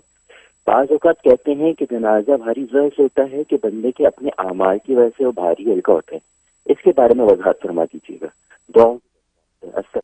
वालेकुम अस्सलाम, बहुत शुक्रिया। हजरत से इसकी तफसील समझ लेते हैं। माशाल्लाह अब्दुल समद कराची पाकिस्तान से कॉल कर रहे हैं। अल्लाह ताला आपकी मोहब्बत और दुआओं को कबूल फरमाए और बरकत अता फरमाए। और बाकी आपने जो पहला सवाल किया है कि आप जो है रात तहज्जुद में ज़िक्र करना चाहते हैं, लेकिन धीमी आवाज़ के साथ या बग़ैर आवाज़ के, क्योंकि जॉइंट फैमिली में रहते हैं तो जो ऊंची आवाज़ से जिक्र नहीं कर सकते, तो बिल्कुल इसकी इजाज़त है। आप आहिस्ता आवाज़ के साथ या बग़ैर आवाज़ के जो भी मुनासिब हो अल्लाह का आप जिक्र बिल्कुल कर सकते हैं। अल्लाह तबारक व तआला शर्फ़ कबूल अता फरमाए। और बाकी जो दूसरा सवाल है कि बाज़ दफ़ा जनाजा में उठाते हैं तो भारी होता है, तो लोग ये कहते हैं कि ये वो जो बहुत ज़्यादा गुनाहगार हो इंसान, तो इसलिए जनाजा जो है भारी मालूम होता है। तो ये लोगों की एक बात मशहूर है, लेकिन इसकी कोई शरई हैसियत नहीं है। शरई हैसियत नहीं है। ये तो बस औक़त उठाने वाले पर भी होता है। उठाने वाला तकड़ा आदमी हो तो वो जो उसको भारी चीज़ भी हल्की लगती है। और अगर जो है हमारे जैसा कमज़ोर आदमी हो उसको भारी हल्की चीज़ भी भारी लगेगी। तो अगर ऐसा हो तो बस औक़ात इससे फ़ैसला ये कोई मेयार कसौटी नहीं है कि जनाजा भारी कब है और हल्का कब है। अब चार पैर पे चार आदमी हैं, चारों से आप रिपोर्ट लेंगे, किसी को हल्का लगेगा किसी को भारी लगेगा। कि एक तरफ पहलवान था दूसरी तरफ कांगड़ी पहलवान था तो इसलिए क्या पता चलता है कि भारी है कि हल्का है। लिहाजा ये लोगों में एक मशहूर बात है, और ना ये कोई ऐसी चीज़ है मेयार है कि जिसकी वजह से कोई आगे कोई नजात का फ़ैसला होना है। वो तो कब्र में जाके जो है वो 3 सवाल होने हैं कि मन रब्बू का, मा दीनू का, मन नबीयू का। उसमें अगर पास हो गया तो कब्र के अजाब से बच गया और कब्र की नेमतें खुल गई उस पर। और फिर आखिरत के अंदर सवालात होंगे, उसके अंदर कामयाब। तो नजात तो आमाल साले और ईमान पुख्ता पर है। बाकी ये चीज़ें जो है वैसे लोगों के क़राइन और हवाल बना रखे हैं, ये कोई शरई हुज्जत नहीं है। जी बहुत शुक्रिया। नेक्स्ट कॉलर आप लाइन पर हैं। अस्सलाम वालेकुम, फरमाइए कौन सा आप बात कर रहे हैं? अस्सलाम वालेकुम रहमतुल्लाहि व बरकातहू। वालेकुम अस्सलाम। सबसे पहले तो हजरत जी हजरत मुफ्ती मौलाना अहमद ख़ुन दामत बरकातहू आलिया मैं इनके शुक्रिया अदा करता हूँ कि ये इन्होंने मुझे वक्त दिया। और हजरत, मुझे आपसे एक सवाल ये करना था। मैं आपको बहुत ज़्यादा ख्वाब में भी देखता हूँ अक्सर, और एक दो सवाल, एक ख्वाब ये था कि एक जगह आप तशरीफ फरमाए तो आप मुझे अपना पर्स निकाल के देते हैं और फिर मैं अपना पर्स आपको देता हूँ। एक तो ये ख्वाब देखा था, और दूसरा ख्वाब ये देखता हूँ कि अक्सर औकात में ना मैं डर जाता हूँ ख्वाब के अंदर कोई अनदेखी चीज मेरे पीछे जैसे लगी हो और मैं जोर जोर से आयतुल कुर्सी पढ़ रहा होता हूँ। और एक दफा मैंने एक ख्वाब में भी देखा था कि छोटे कद का बिल्कुल जो है ना जिन वो मेरे पीछे लगा है, और जो है वो मैं उससे छुटकारे के लिए आयतुल कुर्सी पढ़ रहा हूँ। तो ये दो मैंने छोटे ख्वाब देखे थे, इसका मुझे वो बता दीजिएगा ताबीर। जज़ाकल्लाह, शुक्रिया कॉल करने का। हज़रत से इसकी तफसील समझ लेते हैं। माशाल्लाह माशाल्लाह। सबसे पहले आपकी मोहब्बत का शुक्रिया, अल्लाह तबारक व तआला बरकत अता फरमाए। जहाँ तक आपने 3 ख्वाब देखे हैं, तो बाकी जो आखिरी 2 ख्वाब जो है, इसका मतलब कोई आसेबी और जिन्नाती चीज़ है जो आप पर जो हावी होना चाहती है, नुकसान पहुँचाना चाहती है, और आयतुल कुर्सी वहाँ पढ़ते हैं, इसका मतलब आयतुल कुर्सी से आपको फ़ायदा होगा। लिहाजा आपको चाहिए 125 मरतबा मगरिब के बाद आयतुल कुर्सी का विर्द शुरू कर दें। अव्वल आखिर 11 मरतबा दुरूद शरीफ और 125 दफ़ा आयतुल कुर्सी पढ़ के जो है वो अपने ऊपर दम कर लिया करें, और ये 41 डेज़ ये पाबंदी से अमल कर लें। इंशाल्लाह आपको यहाँ से भी जिनाती चीज़ों से छुटकारा हो जाएगा। और जो पहला ख्वाब देखा है कि मैंने आपको अपना पर्स दिया, आपने अपना पर्स मुझे दे दिया, इसका मतलब है अल्लाह तबारक व तआला मेरे उलूम व मारिफ से आपको नफ़ा पहुँचाएँगे और आप उस पर अमल करेंगे तो मेरे लिए सदका जारिया हो जाएगा, मुझे उसका अजर मिलेगा। तो गोया कि हमारा इशाअत दीन, दिफा इस्लाम, वो जो है वो हमारे लिए सदका जारिया बनेगा, और आपको अमल करने की तौफीक नसीब होगी, और आपको हमारा फैज़ से नफ़ा पहुँचेगा। तो लिहाजा जो भी हिदायत आप सुने बयानात में, प्रोग्रामों में, उस पर अमल करते रहें, इंशाअल्लाह आपको तरक्की होती रहेगी। आमीन सुम्मा आमीन। एक और कॉलर है, इनको लाइन पे लेते हैं, फिर खानका में चलेंगे इंशाअल्लाह। जी, नेक्स्ट कॉलर आप लाइन पर हैं। अस्सलाम वालेकुम। जी वालेकुम सलाम। मैं अब्दुल सत्तार आज कर रहा हूँ कराची से, हजरत का मुरीद। आवाज आ रही है मेरी? जी आ रही है। वो आ रही है।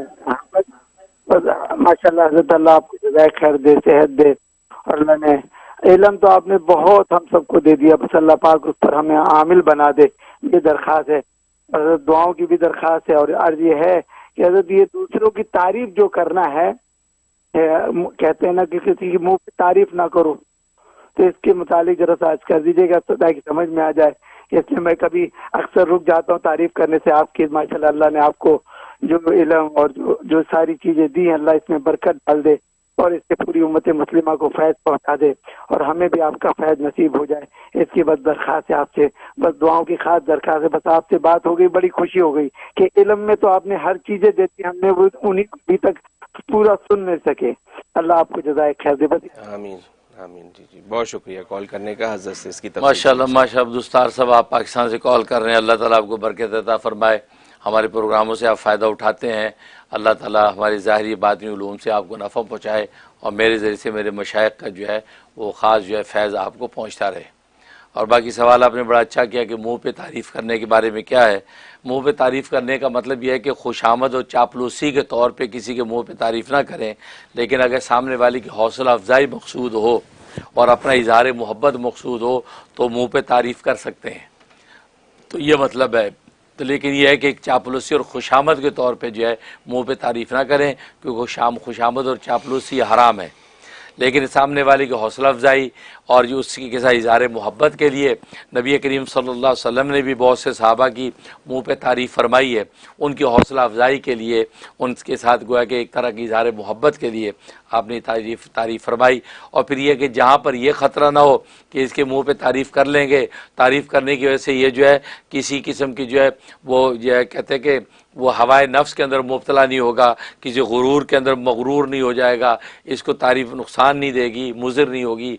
तो वहाँ अगर तारीफ़ अगर कर दी, मतलब मुरीद अपने शेख की तारीफ़ करता है, शागिर्द अपने उस्ताद की तारीफ़ करता है, तो वहाँ ये सोचता है कि शेख जो है वो तो तज़किये की लाइन में चल रहा है, उसकी तारीफ़ अगर करेंगे तो शेख की मुझे ज़्यादा तो वो जो इल्तिफ़ात मिलेगा। लेकिन शेख जो है वो तो इन मनाजिल तज़किया को तय कर चुका है, लिहाजा उसको तारीफ़ जो है वो मुज़िर नहीं होगी, उसके लिए तारीफ़ जो और जो इसी तरीके तनक़ीद जो दोनों बराबर होती हैं। जैसे हज़रत इमाम रब्बानी हज़रत मौलाना रशीद गंगोई रहमतुल्लाह अलैह फरमाते हैं कि अब तो यह हालत हो गई है कि मादे और जाम बराबर हो गए।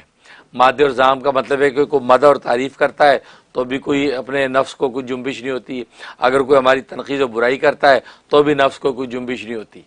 जैसे लोग फौरन अफेंड हो जाते हैं तो कहते हैं अभी हमारे नफ्स को कोई असर नहीं होता, तारीफ़ करते हैं तो हम सोचते हैं कि इस बेचारे को पता ही कुछ नहीं, हम तो नाकिस हैं, काबिल तारीफ़ तो अल्लाह की ज़ात है।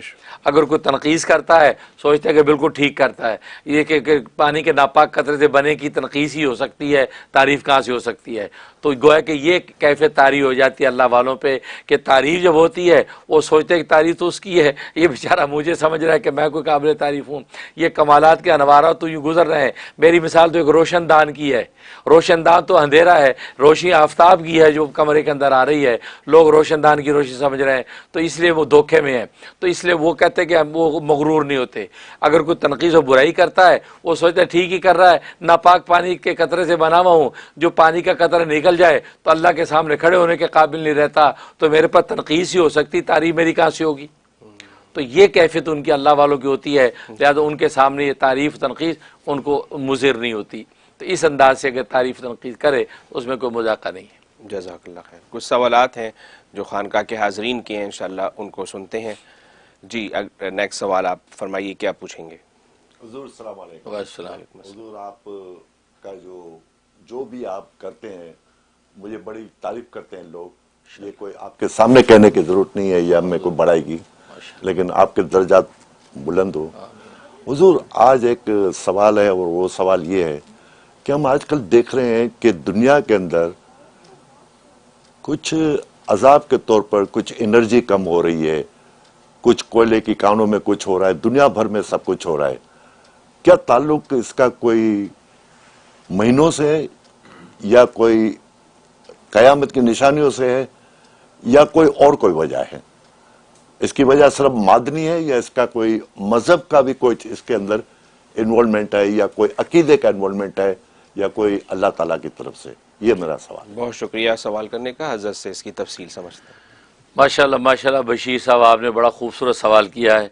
सबसे पहले आपकी मोहब्बत को शुक्रिया, आपने जो इज़हार मोहब्बत किया और लोगों की इज़हार मोहब्बत को हम तक पहुँचाया। हम भी उन हज़रात से मोहब्बत करते हैं जो हमसे मोहब्बत करते हैं और दुआ करते हैं कि अल्लाह भी उनसे मोहब्बत करे। और बाकी सवाल आपने बड़ा खूबसूरत किया कि दुनिया के अंदर जो है वो एनर्जी के ज़खायर कम हो रहे हैं और ऐसे अहवाल पैदा हो रहे हैं जो है वो अजीब व गरीब जो है वो एक गोया कि दुनिया के अंदर जो है एक गोया कि वो मखमखसे की कैफियत पैदा हो गई है कि खाने के ज़ख़ीरे कम हो रहे हैं, पानी के ज़ख़ीरे कम हो रहे हैं। तो इसका ताल्लुक़ कोई ईमानियात के साथ है या मादी वसाइल और कायनात की जो है वो यूनिवर्सल चीज़ों के साथ है? तो अच्छा सवाल आपने उठाया। असल में पहली बात तो यह है कि अल्लाह तबारक व तआला ने कुरान करीम में तो इस बात को बिल्कुल वाज़े कर दिया कि हमने दुनिया के अंदर जितने भी लोग हैं दुनिया की ज़रूरत के मुताबिक हम जो है हर साल के साल का कोटा पानी का हो, ग़िज़ा का हो, उतारते रहते हैं। लिहाजा किसी का ऐसा नहीं कि कोटा अल्लाह खुराक का और पानी का ना उतारे, अल्लाह बिल्कुल उतारते। और सालाना का सेटअप होता हुआ साल के साल जो है वो पानी का और खुराक का ख़जाना उतरता रहता है। जो भी नेसेसिटीज़, जो ज़रूरियात है इंसान की, वो सब पहुँचती रहती, आती रहती हैं। अब उसकी दुनिया के अंदर आने के उसकी तकसीम जो है, उसकी तकसीम में गड़बड़ होती है। असल में इंसान जब उसको तकसीम करते हैं तो तकसीम में जुल्म करते हैं, अदल इख्तियार नहीं करते। अगर अदल के साथ वो उतरे हुए ख़जानों को तकसीम करें तो दुनिया में एक भी शख्स कभी भूखा ना मरे, एक भी शख्स कभी प्यासा ना मरे, क्योंकि अल्लाह तबारक व तआला ने हर शख्स का पानी, हर शख्स की खुराक सालाना के सालाना कोटे के एतबार से उतारी है और कुरान में इस बात को वाज़े किया है। लेकिन अब ये भूखे मरते क्यों? इथोपिया के जंगलों के अंदर लोग भूखे मर गए, वहाँ कहता आ गया क्यों? वो इसलिए आता है कि यहाँ तकसीम जो है वो तकसीम दौलत जो होती है, तकसीम वसाइल जो होते हैं, इसके अंदर जो है ताकतवर जो कुव्वतें होती हैं वो वसाइल ज़्यादा खींच लेती हैं, जो बेचारे कमज़ोर रह जाते हैं उनके वसाइल भी खींच लेती हैं। तो वही गोया कि बड़ी मछलियाँ जो है वो छोटी मछलियों को भी हड़प कर जाती हैं। इसकी वजह से दुनिया के अंदर आपको कैद साली नज़र आती है, दुनिया के अंदर वसाइल की कमी नज़र आती है। तो बुनियादी वजह ये कि दुनिया में चूँकि जुल्म है, और जुल्म का मतलब है कि अदल के मुताबिक यह है कि डिस्ट्रीब्यूशन ऑफ वेल्थ नहीं होती, वसाइल को उसके मुताबिक तकसीम नहीं किया जाता। और आप जाते हैं इकानमी का एक बहुत बड़ा उसूल जो है वो तकसीम दौलत है। डिस्ट्रीब्यूशन ऑफ वेल्थ, जो तकसीम दौलत कि दौलत तकसीम अमीर गरीब के अंदर जो है बिल्कुल प्रॉपर तरीके से हो तो आपको कोई गरीब नहीं मिलेगा। लेकिन आज तकसीम वसाइल इस तरह होता है कि जनाब वो अमीर अमीर तर होता है, गरीब गरीब तर होता है। तो इस जुल्म की वजह से ये मसाइल पेश आते हैं। और ज़ाहिर है कि जुल्म जब बंदे के वजूद से ज़ाहिर होगा तो कुरान में इस बात का ऐलान मौजूद है, वमा असाबकुम मिन मुसीबतिन फबिमा कसबत अयदीकुम, कि जो भी मुसीबत तुम्हें पहुँचती है ये तुम्हारे अपने हाथों की कमाई है, हाथों के करतूत हैं, और हाथ से इंसान ये जुल्म करता है। लिहाजा आप देखते हैं कि ताकतवर जो है वो वसाइल सारे के सारे जो वो खींच लेता है। और आज देखते हैं आप बड़े बड़े, आज तो बहुत सी चीज़ें जो है वो दुनिया के अंदर वाशगाफ हो रही हैं। खुद पाकिस्तान के अंदर कितने ज़ख़ीरा अंदोजियाँ हुई, बड़े बड़े लोगों के गोदाम पकड़े गए जिसमें जो ज़ख़ीरा अंदोजी करके चीनी छुपाई हुई है, आटा छुपाया हुआ है, गंदम छुपाई हुई है। अब वो सब लोग लेके बैठे हैं और पूरे शहर में क़हत आया हुआ है, महंगाई जो है वो आसमानों से बातें कर रही है। तो ये चीज़ें हैं, तो ये अपने जुल्म के नतीजे में चीज़ें पैदा होती हैं। वरना अल्लाह तबारक व तआला ने खुद कुरान में कहा पानी भी उतारते हैं ज़मीन पर, बिल्कुल उसके ज़रूरत के मुताबिक सालाना पानी उतरता है। अब आज लोग कहते हैं जी ग्लेशियर जो पिघल रहे हैं, ग्लेशियर इतने पिघल, थोड़े से ग्लेशियर रह गए, पिघल गए, पानी नहीं है। अगले 10 साल में पानी का क़हत आने वाला है जी, प्यासे मरेंगे, पानी स्टोर कर लो है या ऊँट बन जाओ। ऊँट होता है, ऊँट को पानी इकट्ठा पी के बैठा रहता है, उसको क्या ऊँट बन जाए भाई? ये फजूल बात है। क्यों ग्लेशियर नहीं, अल्लाह ग्लेशियर पे भी वहाँ पर भी पानी उतारते हैं। वो कुरान का ऐलान है कि पूरा हमारा ईमान है, कुरान की बात सच्ची है, वो बिल्कुल उसके मुताबिक उतरता है। अब आप उसकी तकसीम में गड़बड़ करते हैं, आप दरियाओं को काट काट के पानी अपने मुल्क में ले जा रहे हैं, वो जो गरीब मुल्कों की तरफ पानी नहीं जाने देते। अब पानी की लड़ाइयाँ होती है दुनिया के अंदर। अभी हिंदुस्तान के अंदर पानी ज़्यादा हो जाए वो इधर छोड़ देता है, पाकिस्तान में सैलाब आ जाता है। पाकिस्तान बेचारे के पास डैम नहीं है, वो संभाल नहीं सकता है। उधर चाइना पानी छोड़ दे, इंडिया के अंदर पानी आ जाता है। तो मतलब ये है कि पानी की कमी नहीं है, असल में उसकी तकसीम और उसकी स्टोरेज और उनका आगे तक पहुंचाना ये है। तो ये चूँकि जुल्म हो रहा, उस वजह से ये चीज़ें पैदा हो रही हैं। तो गोया कि आपने जैसे कहा इसमें मजहबी कोई उनसर दाखिल है, मजहबी भी दाखिल है, कि जुल्म की वजह से अल्लाह की रहमतें जो है वो उठ जाती हैं। और बाकी ये है कि दुनिया की अपनी जो करतूत है, तकसीम वसाइल जो है वो चूँकि बराबर नहीं है, उस वजह से सारे मसाइल पैदा हो रहे हैं। बिल्कुल ठीक है जी। अगला सवाल लेते हैं, फरमाइए आप क्या पूछेंगे। अस्सलाम वालेकुम मुफ्ती साहब और डॉक्टर फजल साहब, मेरा नाम नैयर महमूद राजा है। मेरा पूछना यह है कि किसी मुस्लिम का गैर मुस्लिम के साथ शादी करना और गैर मुस्लिम के फंक्शंस, शादी ब्याह के अटेंड करने के बारे में इस्लाम क्या कहता है? अच्छा, गैर मुस्लिम से मुराद कौन, ईसाई, यहूदी या दूसरे? किताब जी, अहले किताब जी। ठीक जी, बहुत शुक्रिया सवाल करने का, हज़रत से इसकी तफसील। जी माशाल्लाह नैयर राजा साहब, अल्लाह ताला आपको बरकत दे। आप हमारे जो है खानका में मुस्तकिल जो है वो तशरीफ़ लाते हैं और ये कसब फैज़ करते हैं। अल्लाह ताला आपको बरकत अता फरमाए। बाकी सवाल आपने बहुत अच्छा किया है कि मुसलमान का गैर मुस्लिम से शादी करना, और गैर मुस्लिम से मुराद आप फरमा रहे अहले किताब यानी ईसाई और यहूदी। तो लिहाजा ईसाई और यहूदी अगर औरत है तो मुसलमान मर्द जो है ईसाई यहूदी औरत से शादी कर सकता है। लेकिन अगर जो है वो ईसाई यहूदी मर्द है, मुसलमान औरत ईसाई यहूदी मर्द से शादी नहीं कर सकती। लिहाजा उस मर्द को जो मुसलमान होना पड़ेगा, यानी नबी करीम सल्लल्लाहु अलैहि वसल्लम के दीन पर ईमान लाना होगा, तो फिर ये मुसलमान औरत उस जो है मुझसे शादी कर सकती है। लेकिन मुसलमान मर्द जो है ईसाई या यहूदी औरत से जो है यानी अहले किताब हो, उसके अलावा नहीं, हिंदू, सिख और मजूसी, किराड़, इनसे नहीं कर सकता वो जब तक मुसलमान ना हो, क्योंकि मुशरिका से शादी की इजाज़त नहीं है। लेकिन अहले किताब के साथ जो है वो इजाज़त है। बाकी उसके अंदर हुदूद और पाबंदियाँ लगाई जाती हैं कि जो अहले किताब हो वो असली अहले किताब होने चाहिए, मजहबी अहले किताब होने चाहिए, नाम के अहले किताब ना हो। क्योंकि आजकल आमतौर पर नाम के अहले किताब हैं और कहते हैं हम क्रिश्चन हैं, लेकिन उनको क्रिश्चियनिटी का पता ही कुछ नहीं, बल्कि वो कहते वी डोंट बिलीव गॉड, हम तो खुदा पे कोई यकीन नहीं रखते, वी डोंट बिलीव रिलीजन कोई नहीं मानते। तो कहा कि वो तो एथियस्ट होते हैं, एथियस्ट होते हैं, उनको मज़हब का पता ही नहीं। हाँ, वो अहले किताब जो मजहबी हैं, मज़हब को फॉलो करते हैं, जैसे आजकल सुन्नी है, जैसे कैथोलिक जो ईसाई हैं, इनको मजहबी ईसाई समझा जाता है कि ये मज़हब को फॉलो करते हैं। भले वो जीसस को अल्लाह का बेटा मानते हैं, भले वो तस्लीस के अक़ीदे के कायल हैं, भले वो कफ़ारे के अक़ीदे के कायल हैं, क्योंकि कुरान ने इन तमाम अक़ीदों के बावजूद भी उनके साथ निकाह की इजाज़त दी है। लिहाजा मजहबी अहले किताब के साथ बिल्कुल, वो यहूदी है, मजहबी अहले किताब है, उससे मुसलमान मर्द जो है बिल्कुल शादी कर सकता है। अब रहा उनके फंक्शनों में शिरकत। अगर किसी मुसलमान को किसी गैर मुस्लिम के फंक्शन में जाने की जरूरत पेश आ गई, दोस्ती यारी है, महल्लेदारी है और पड़ोस है, बिल्कुल उनके फंक्शन में जा सकता है, उनको मुबारकबाद दे सकता है, उनके फंक्शन में शिरकत कर सकता है। बाकी खाने पीने की जो चीज़ें हैं उसमें मेक श्योर करें कोई हराम चीज़ ना हो। अगर शराब चल रही है तो आप शराब ना पिए, आप मशरूब पी लें, आप सोडा पी लें, पेप्सी पी लें, शराब ना पिएं। बाकी खाने पीने की चीज़ें मेक श्योर कर लें, हलाल जो चीज़ें हैं। तो लिहाजा गैर मुस्लिम की दावत में हलाल चीज़ें अगर प्रोवाइड हैं वो बिल्कुल आप खा सकते हैं और उनकी जो है खुशी में जाके आप उनको मुबारकबाद दे सकते हैं, उसमें कोई मजाका नहीं। बहुत शुक्रिया, जज़ाकल्लाह खैर। अगला सवाल लेते हैं। जी फरमाइए साहब, क्या पूछेंगे आप?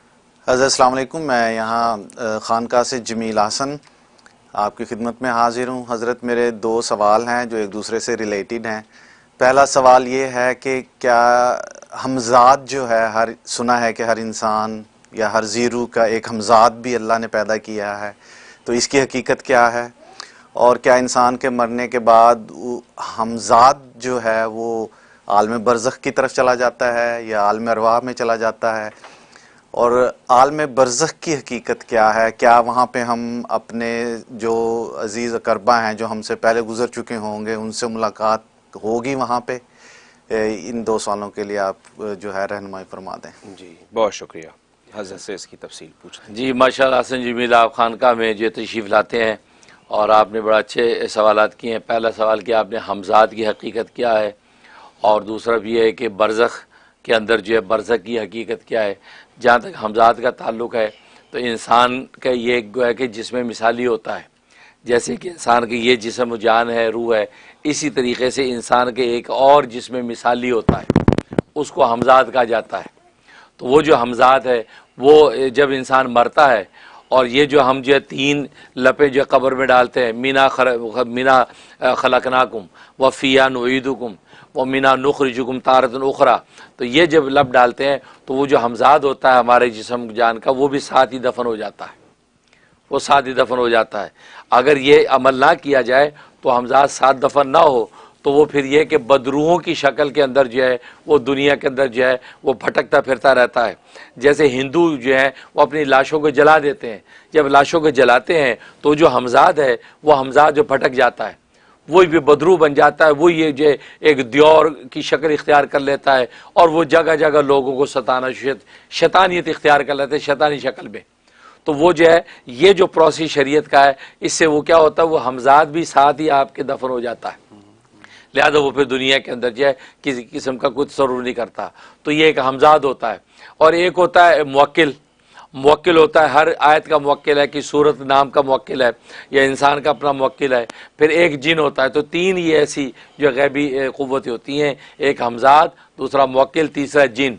लोग जिन भी काबू करने के जो है वो अमलियात करते हैं, मुवक्किल को काबू करने के अमलियात करते हैं, हमज़ाद को काबू करने के अमलियात करते हैं।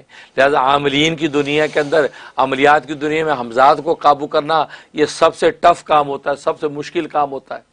और जब काबू आ जाए तो ये बहुत से काम बंदे लोग इससे लेते हैं, इसे वो काम कर लेता है जो जिन्नात भी नहीं कर सकते। तो ये हमज़ाद की इतनी ताकत होती है क्योंकि इंसान का अपना ही गोया कि वो एक सरापा होता है। तो इस तरीके से ये पूरी एक अमलियात की दुनिया है, तो जिसको आमलीन जो इस फ़न के माहिर हैं उसकी हकीकत से वाकिफ़ हैं। तो ये आलम बरज़ख में मरने के बाद इस तरीके से साथ ही दफन हो जाता है। और बाकी बरज़ख किसे कहते हैं? बरज़ख का माना पर्दा। पर ये बरज़ख एक पर्दा है, ये आलम आखिरत आलम दुनिया के दरमियान। क्योंकि कब्र में इंसान जब जाता है तो गोया कि वो पर्दा खींच जाता है, वो पर्दा खींच दिया, उधर आखिरत है इधर दुनिया है।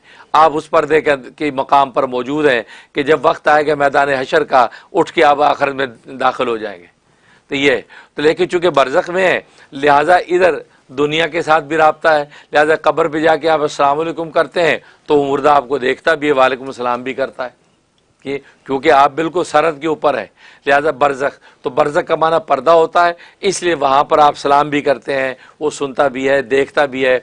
और मुर्दे को जो है उस बरज़ख के मकाम पे उस आखिरत की तरफ से अगर नेक है तो जन्नत की नेमतें जो है उसको पहुँचती हैं, अगर बद है तो जहन्नुम का अजाब भी उस तक पहुँचता है। तो ये वो बरज़ख की कैफियत होती है, वहाँ पर ये जो इंसान जो अज़ाब और सवाब की कैफियत को चखता है। इस तरीके से ये सिलसिला चलता रहेगा। फिर मैदान हशर में जब उठेंगे तो वहाँ फिर उठ के मैदान हशर के अंदर वहाँ जमा होंगे। बाकी बरज़ख के अंदर जैसे बताया कि तीन सवाल किए जाते हैं कब्र में, वो 3 सवाल वहाँ पर होंगे। उन सवालों की बुनियाद पर अल्लाह तबारक व तआला उनके लिए आज़ाद सवाब के रास्ते खोल देते हैं। उससे ज़्यादा कुछ नहीं है। उसके बाद बाकी सब कुछ होना है वो आखिरत में होना है, वो वहाँ पे होना है, वहाँ मैदान हशर में। वहाँ फैसला होने के बाद फिर जन्नत या दोज़ख अता कर दी जाती है। माशाअल्लाह। तो हज़रत हमज़ात को दफनाने के लिए ये आयत का अल्फाज भी पढ़ना ज़रूरी है या सिर्फ लपें डाल देने से? नहीं, पढ़ते हैं, हाँ, पढ़ी जाती है। असल तो वैसे ही हो जाता है, लेकिन ये पढ़ी जाती हैं तो वो फिर प्रॉपर तरीके से वो मुंतकिल हो जाता है। ठीक, बिल्कुल, जज़ाकल्लाह खैर। नाज़रीन, एक ब्रेक का वक्त हुआ है। शॉर्ट ब्रेक के बाद हम वापस आएंगे और थर्ड सेगमेंट को कंटिन्यू करेंगे इंशाल्लाह। हमारे साथ रहिएगा, हम इंशाल्लाह शॉर्ट ब्रेक के बाद वापस आते हैं।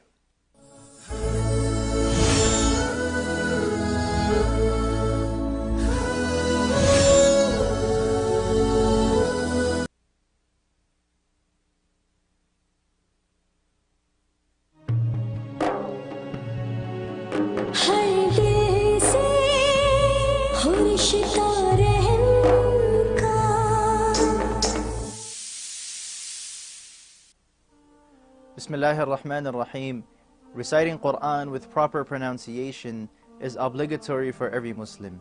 We are providing a very good opportunity to all level of students, male and female, to enroll in an easy online weekend Quran course. So register now for one-on-one sessions with our experienced teachers at KashmirIslam.com.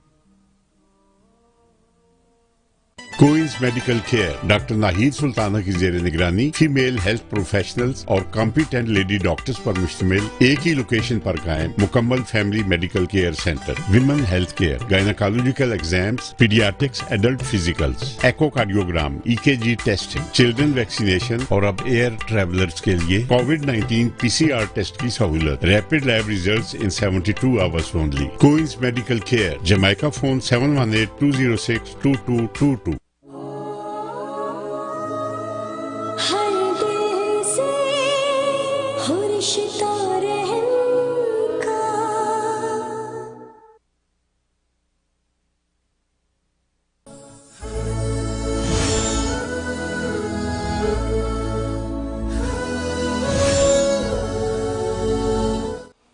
Welcome back नाजरीन। Programme का तीसरा segment शुरू होता है। इसमें हज़रत वाला हमें आप बीती में से एक दिलचस्प वाक़या बताते हैं जिसमें कोई ना कोई सबक होता है जिससे हम सीखते हैं और रहनुमाई लेते हैं।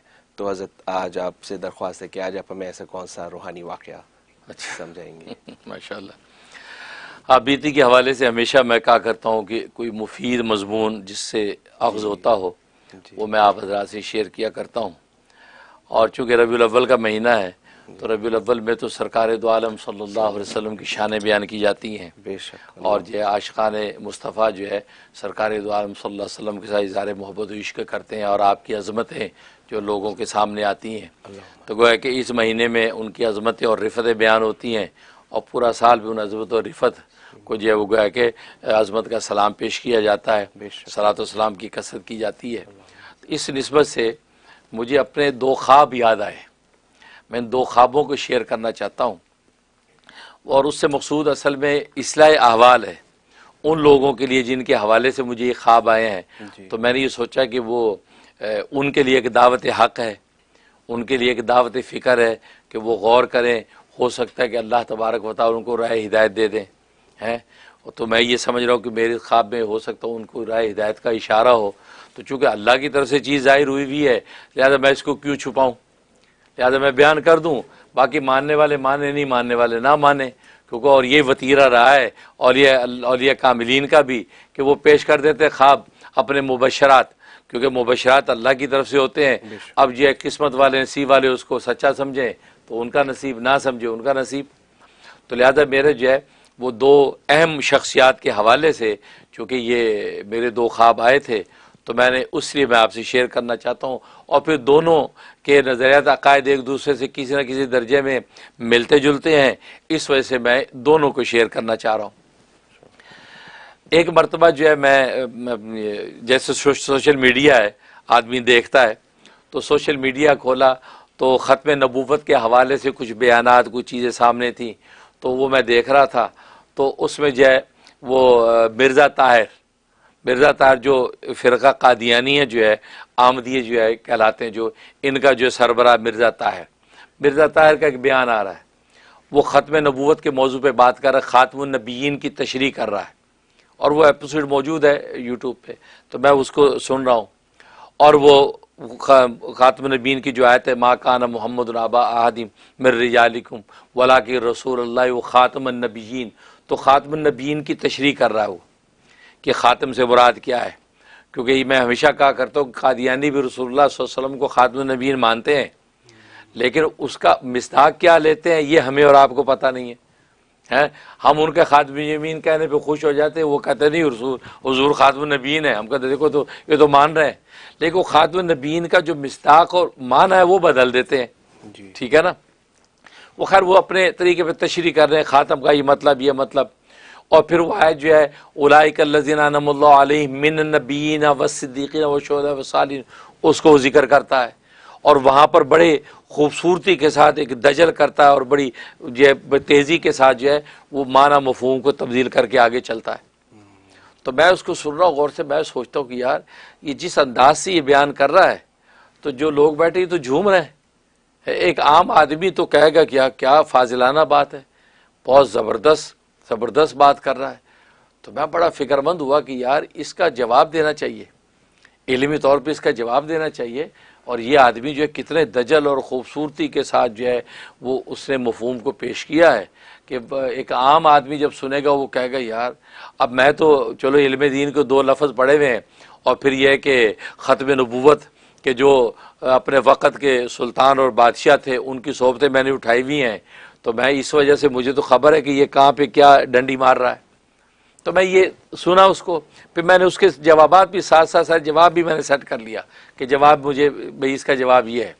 फिर मैंने सोचा भी कि मैं किसी दिन वो एपिसोड रिकॉर्ड करवाऊँ, खैर उसका अभी मौका नहीं मिला, करूँगा। उसके बाद मैं इसी फिक्र में सो गया कि या अल्लाह ये तो लोग तो धोखे में, ये आदमी किस खूबसूरती से चक्कर दे गया है। तो मैं सो गया। मैं जो सो जाता हूँ तो ख्वाब देखता हूँ। ख्वाब ये कि देखता हूँ कि वो 2 तरफ एक सड़क है, दरमियान में एक पगडंडी सी है, दोनों तरफ जो है वो ट्रैफिक चल रही है, इधर भी गाड़ियाँ आ रही जा रही उधर। तो बीच में जो पगडंडी, उसके ऊपर एक शख्स जिसे हल्के ग्रीन कलर का जुब्बा सा पहना हुआ है, हल्के ग्रीन कलर का जुब्बा सा पहना हुआ है, और वो जो है वो बज़ाहिर ऐसा दीवाना सा, जैसे कुरान में कहा ना कि यतखब्बतु शैतानु मिनल मस, कि वो आदमी जिसको शैतान मस कर ले तो वो उस पर ख़ास किस्म की दीवानगी तारी हो जाती, ऐसी कैफियत उसकी। और वो बीच में दौड़ के ना वो अपने अकायद और नज़रियात की दावत दे रहा है, और वही अकायद और नज़रियात जो कादियानियों के अकायद और नज़रियात, उसकी दावत दे रहा है, और वो ये मस्ती के साथ यूँ जाता है। तो मैं उस किनारे पे खड़ा फुटपाथ पे देख रहा हूँ, मैं कि यार इसके ऊपर अजीब सी कैफियत है, जैसे कोई जिन का असर है इसको, और ये अपनी दावत दे रहा है अपनी कादियानियत की, मिर्ज़ा ग़ुलाम अहमद कादियानी के नबी होने की, मसीह मौद होने की, जो कादियानी करते हैं। और वो इस तरह दौड़ता जाता है, उधर दौड़ता आता है, और गाड़ियाँ चलाने वाले उसको ज़रा इस तरह करके सुनते हैं, फिर आगे चले जाते हैं, उधर वाले ऐसा सुनते आगे चले जाते हैं। मैं खड़ा देख रहा हूँ, मैंने कहा यार ये लोग गुजर रहे हैं, आ रहे हैं, जा रहे हैं, और ये अपनी दावत दे रहे हैं, लोग सुन भी लेते हैं, आगे चले जाते हैं, लेकिन ये ना हो कि कोई शख्स एक्सेप्ट करे। इस फितने का हल क्या है? ये आदमी ये दीवाना सा बना हुआ है, लेकिन असल में बात जो है वो अपनी यानी पेश कर रहा है। मैं ये सोच रहा हूँ, अभी थोड़ी देर मैं सोच रहा हूँ फिक्र से कि क्या इसका हल होना चाहिए। तो पीछे से एक शख्स जो है निकलता है जिसने वाइट कलर का जुब्बा पहना हुआ है, जैसे अरबी जुब्बा होता है, वाइट कलर का जुब्बा पहना हुआ है। मुझे आज भी याद है कि जैसे वो दुबई का जो शेख है, शेख ज़ैद बिन नयान का बेटा, वो लंबा चौड़ा है ना, हाँ, तो वो क्या नाम पता है उसका, तो वो जो है वो शेख बिन नयान का बेटा, वो लंबा चौड़ा तो उस तरह का आदमी है, और बिल्कुल उसने जुब्बा पहना हुआ है, और अरबी उसने गुतरा बांधा हुआ है, और हाथ में उसके तलवार है, और वो उधर से निकलता है और उसकी तरफ बढ़ता है, और वो इसी तरह करता हुआ जाता है, करता हुआ आता है, तो लोग एकदम यूँ देखते हैं कि दूसरा कोई आदमी आ गया तलवार लेके, हैं, तो ये देखते तो उसने आगे बढ़ के उसकी गर्दन कलम कर दी, उसकी गर्दन उड़ा दी। जैसी गर्दन कलम हुई तो पूरे माहौल में एक जैसे इत्मीनान का सांस नहीं होता, ओह अच्छा, मतलब ये यानी गाड़ियों वाले भी गोया कहते कि जान छुटी, पता नहीं क्या बार बार हमें डिस्टर्ब कर रहा, क्या बोल रहा था, ये एक आवाज़ आती और मेरी आंख खुल जाती। तो मैं सोचता हूँ कि अच्छा, इसका मतलब है ये फितने का वक्त ज़्यादा नहीं है, ये फितना ख़त्म होने वाला है, कादियान के फितना जो है ये ख़त्म होने वाला है, क्योंकि ये और अरबी उसमें दिखाया तो रसूलुल्लाह सल्लल्लाहु अलैहि वसल्लम की रूहानी तवज्जुहात के साथ कोई ऐसा तसर्रुफ होगा कि ये फितना जो है मलिया मेट हो जाएगा, ये अपने अंजाम को पहुँचेगा। तो ये मैंने सोचा, तो ये मैंने देखा। दूसरा ख्वाब जो है वो मैंने ये देखा कि प्रोफेसर जावेद गामदी साहब के बारे में आप जानते हैं, उनका ये नज़रिया है कि रसूलुल्लाह सल्लल्लाहु अलैहि वसल्लम जो है हालत बेदारी में मेराज और इसरा का सफ़र नहीं किया, बल्कि नींद और ख्वाब है वो, ये उनकी क्लिप मौजूद है। तो वो एक ख्वाब है, वो कोई बेदारी का वाक़या नहीं है। ये प्रोफेसर गामदी साहब ये बात कहते हैं और उस पर उनका प्रोग्राम मौजूद है। तो जब मुझे किसी ने बताया कि जी वो कहते हैं इसरा मेराज जो है वो तो एक ख्वाब है, तो उससे ज़्यादा कोई हकीकत नहीं है, और बाकी कुरान में और भी ख्वाब है, ये भी एक ख्वाब है, और फिर वो दलाइल से पेश करते हैं दलाइल। तो मुझे किसी ने भेजा कि आप इसका जवाब दें। तो मैंने जब उनको सुना तो मैंने कहा अच्छा यार ये बात कह रहे हैं, अच्छा मैं इसका जवाब दूंगा। तो मैंने उस पर सोचना शुरू किया, यार अगले हफ्ते संडे को मैं जवाब दूंगा। तो आज मैं मंडे से मैंने इस पर गौर करना शुरू किया। तो मैंने कहा यार इसका जवाब किस तरीके से स्टार्ट करना चाहिए और कैसे इनको जो है कायल करें। तो मैं रोज़ाना उस पर सोचता और फिर सो जाता इसी तरीके से। अच्छा, मेरे जहन में ये बात थी कि जैसे मेरा अंदाज़ा आपने देखा कि जब जवाब देता हूँ तो मैं सबसे पहले एक इल्ज़ामी सवाल डालता हूँ, एक इल्ज़ामी सवाल करता हूँ। और ये हमारे उस्ताद हुज्जतुल्लाह फिल अर्ज़ हज़रत मौलाना मोहम्मद अमीन उकाड़वी रहमतुल्लाह अलैह, जो मैंने उनसे मुनाजरा पढ़ा है, तो वो ये कहा करते थे कि बात सामने वाले को पहले इल्ज़ामी सवाल करके बांधो, जब वो बंध जाता है ना, अब ताकीकी जवाब दो, तो अब वो सुनेगा। शुरू से ताकीकी जवाब शुरू कर दोगे तो वो उस पर असर नहीं पड़ता। तो पहले इल्ज़ामी जवाब दो, ठीक है ना, उसके बाद जो है वो ताकीकी जवाब देना चाहिए। इस तरीके से जैसे मौलाना कासिम नानोतवी रहमतुल्लाह अलैह पर एतराज़ किया था पंडित दयानंद सिंह सरतूती ने, उन्होंने कहा जो तुम लोग जो है जानवरों को ज़िबा करते हो, हैं, जानवरों पर जुल्म करते हो, अपनी जान के लिए उन जानवरों पर जुल्म करते हो। तो मौलाना कासिम ने फरमाया हम तो जुल्म करते हो, तुम तो जलील भी करते हो। वो कहता कैसे? कहते देखो जूते जो तुमने पहने, चमड़े के जूते पहने, किसी जानवर के तो होंगे। वो घबरा गया, वो के बात तो सही है, वो जानवर कटा होगा, उसके चमड़ा बना होगा, जूता। कहते तुम तो जलील भी करते हो, पैरों में चमड़ा, तुम्हें घास के जूते पहनने चाहिए, तुम्हें सब्जी के जूते पहनने चाहिए, तुम तो वेजिटेरियन हो ना, तो वेजिटेरियन जूते होने। वो लाजवाब। अब उसके बाद हजरत फिर तहकीकी जवाब दिया, एक मिसाल दी मैंने। तो मेरे दिल में था कोई इल्ज़ामी सवाल आए मेरे दिल में, मैं वो गामदी साहब को करूं, फिर आगे बात बढ़ाऊं। मैं रोज़ सोच रहा हूं कि वो इल्ज़ामी वो सवाल आ नहीं रहा, क्या सवाल है। मैं दुआएं भी कर रहा हूँ, या अल्लाह ऐसी को तवज्जुहात हो, क्योंकि मौजू बहुत अहम और रसूलुल्लाह सल्लल्लाहु अलैहि वसल्लम की अज़मत का मौजू है और मैं ये साबित करना चाहता हूँ। अब तकरीबन मेरा ख्याल है ये जुमे की सुबह होगी, शब जुमा में सोया, जुमे की सुबह शब जुमा में मैं ख्वाब देखता हूँ, जो मैं बयान करना चाहता हूँ। शब जुमा में ख्वाब क्या देखता हूँ कि हमारे बहावल नगर मदरसा जामिल उलूम ईदगाह बहावल नगर पंजाब पाकिस्तान, जो मेरे वालिद साहब रहमतुल्लाह अलैह का मदरसा, उनकी जो एक मस्जिद थी वालिद साहब के कमरे के साथ ही रबात, छोटा सा एक रबात था, तो जिसके अंदर 50 या 60 आदमी आ सकते हैं। वो मस्जिद थी मदरसे की, बड़ी उस वक्त मस्जिद नहीं बनी थी, तो वो मस्जिद थी, उसके अंदर हूँ मैं।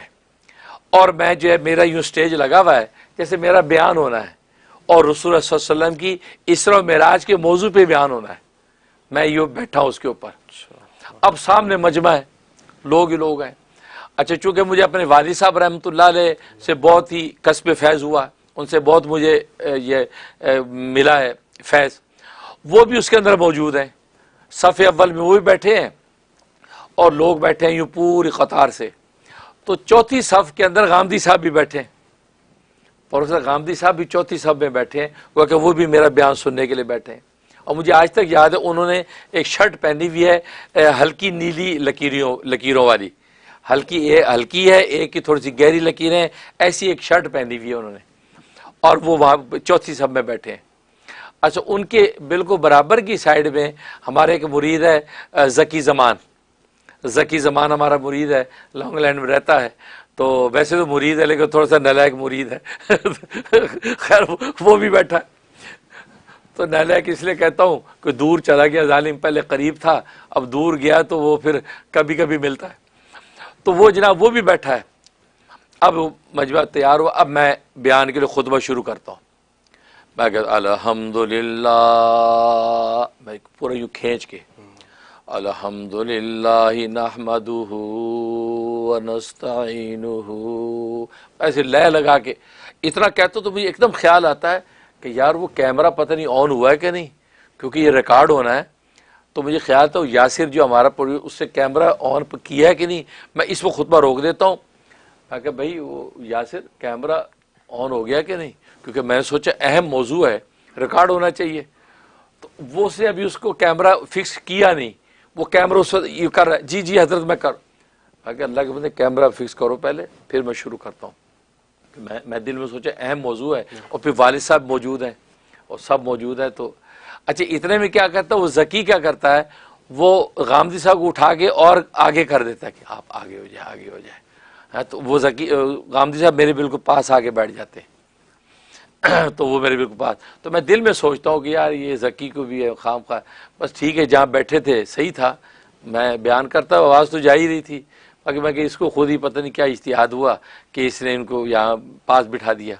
तो मैं फिर मैं कोई बात नहीं, दिल में सोच कोई बात नहीं, अच्छा चलो वो सुने तो सही, मैं ये सोचता हूँ। अब इधर मुझे ओके करता है, यहाँ से कहते जी ठीक है जी हजरत। अब फिर मैं वो लय लगा के खुतबा शुरू करता हूँ। अल्हम्दुलिल्लाह अल्हम्दुलिल्लाहि नहमदुहु व नस्तईनुहु व नस्तगफिरुहु व नुमिनु बिही, यहाँ तक मैं बोलता हूँ करता हूँ। तो ये कर, अब उसके बाद फिर सांस लेता हूँ, फिर आगे शुरू।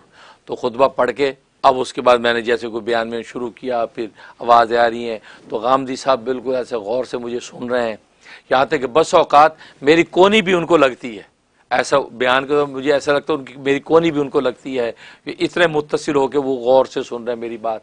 तो ये पूरा बयान हो रहा है, तो मेरी जो वो आँख खुल जाती है।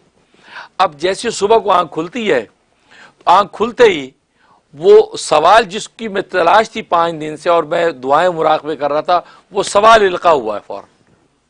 वो सवाल क्या इल्का हुआ कि सवाल ये इल्का हुआ कि गामदी साहब कहते ये ख्वाब था, तो ताबीर कहाँ है इसकी? तो ख्वाब की ताबीर होती है ना, इसकी ताबीर कहाँ है? नबी का ख्वाब है तो या फिर ये ख्वाब है तो सच्चा होता है, तो ये सच्चा फिर होना चाहिए। आज ख्वाब देखा कल को हुजूर को जाना चाहिए, फिर सच्चा होना चाहिए।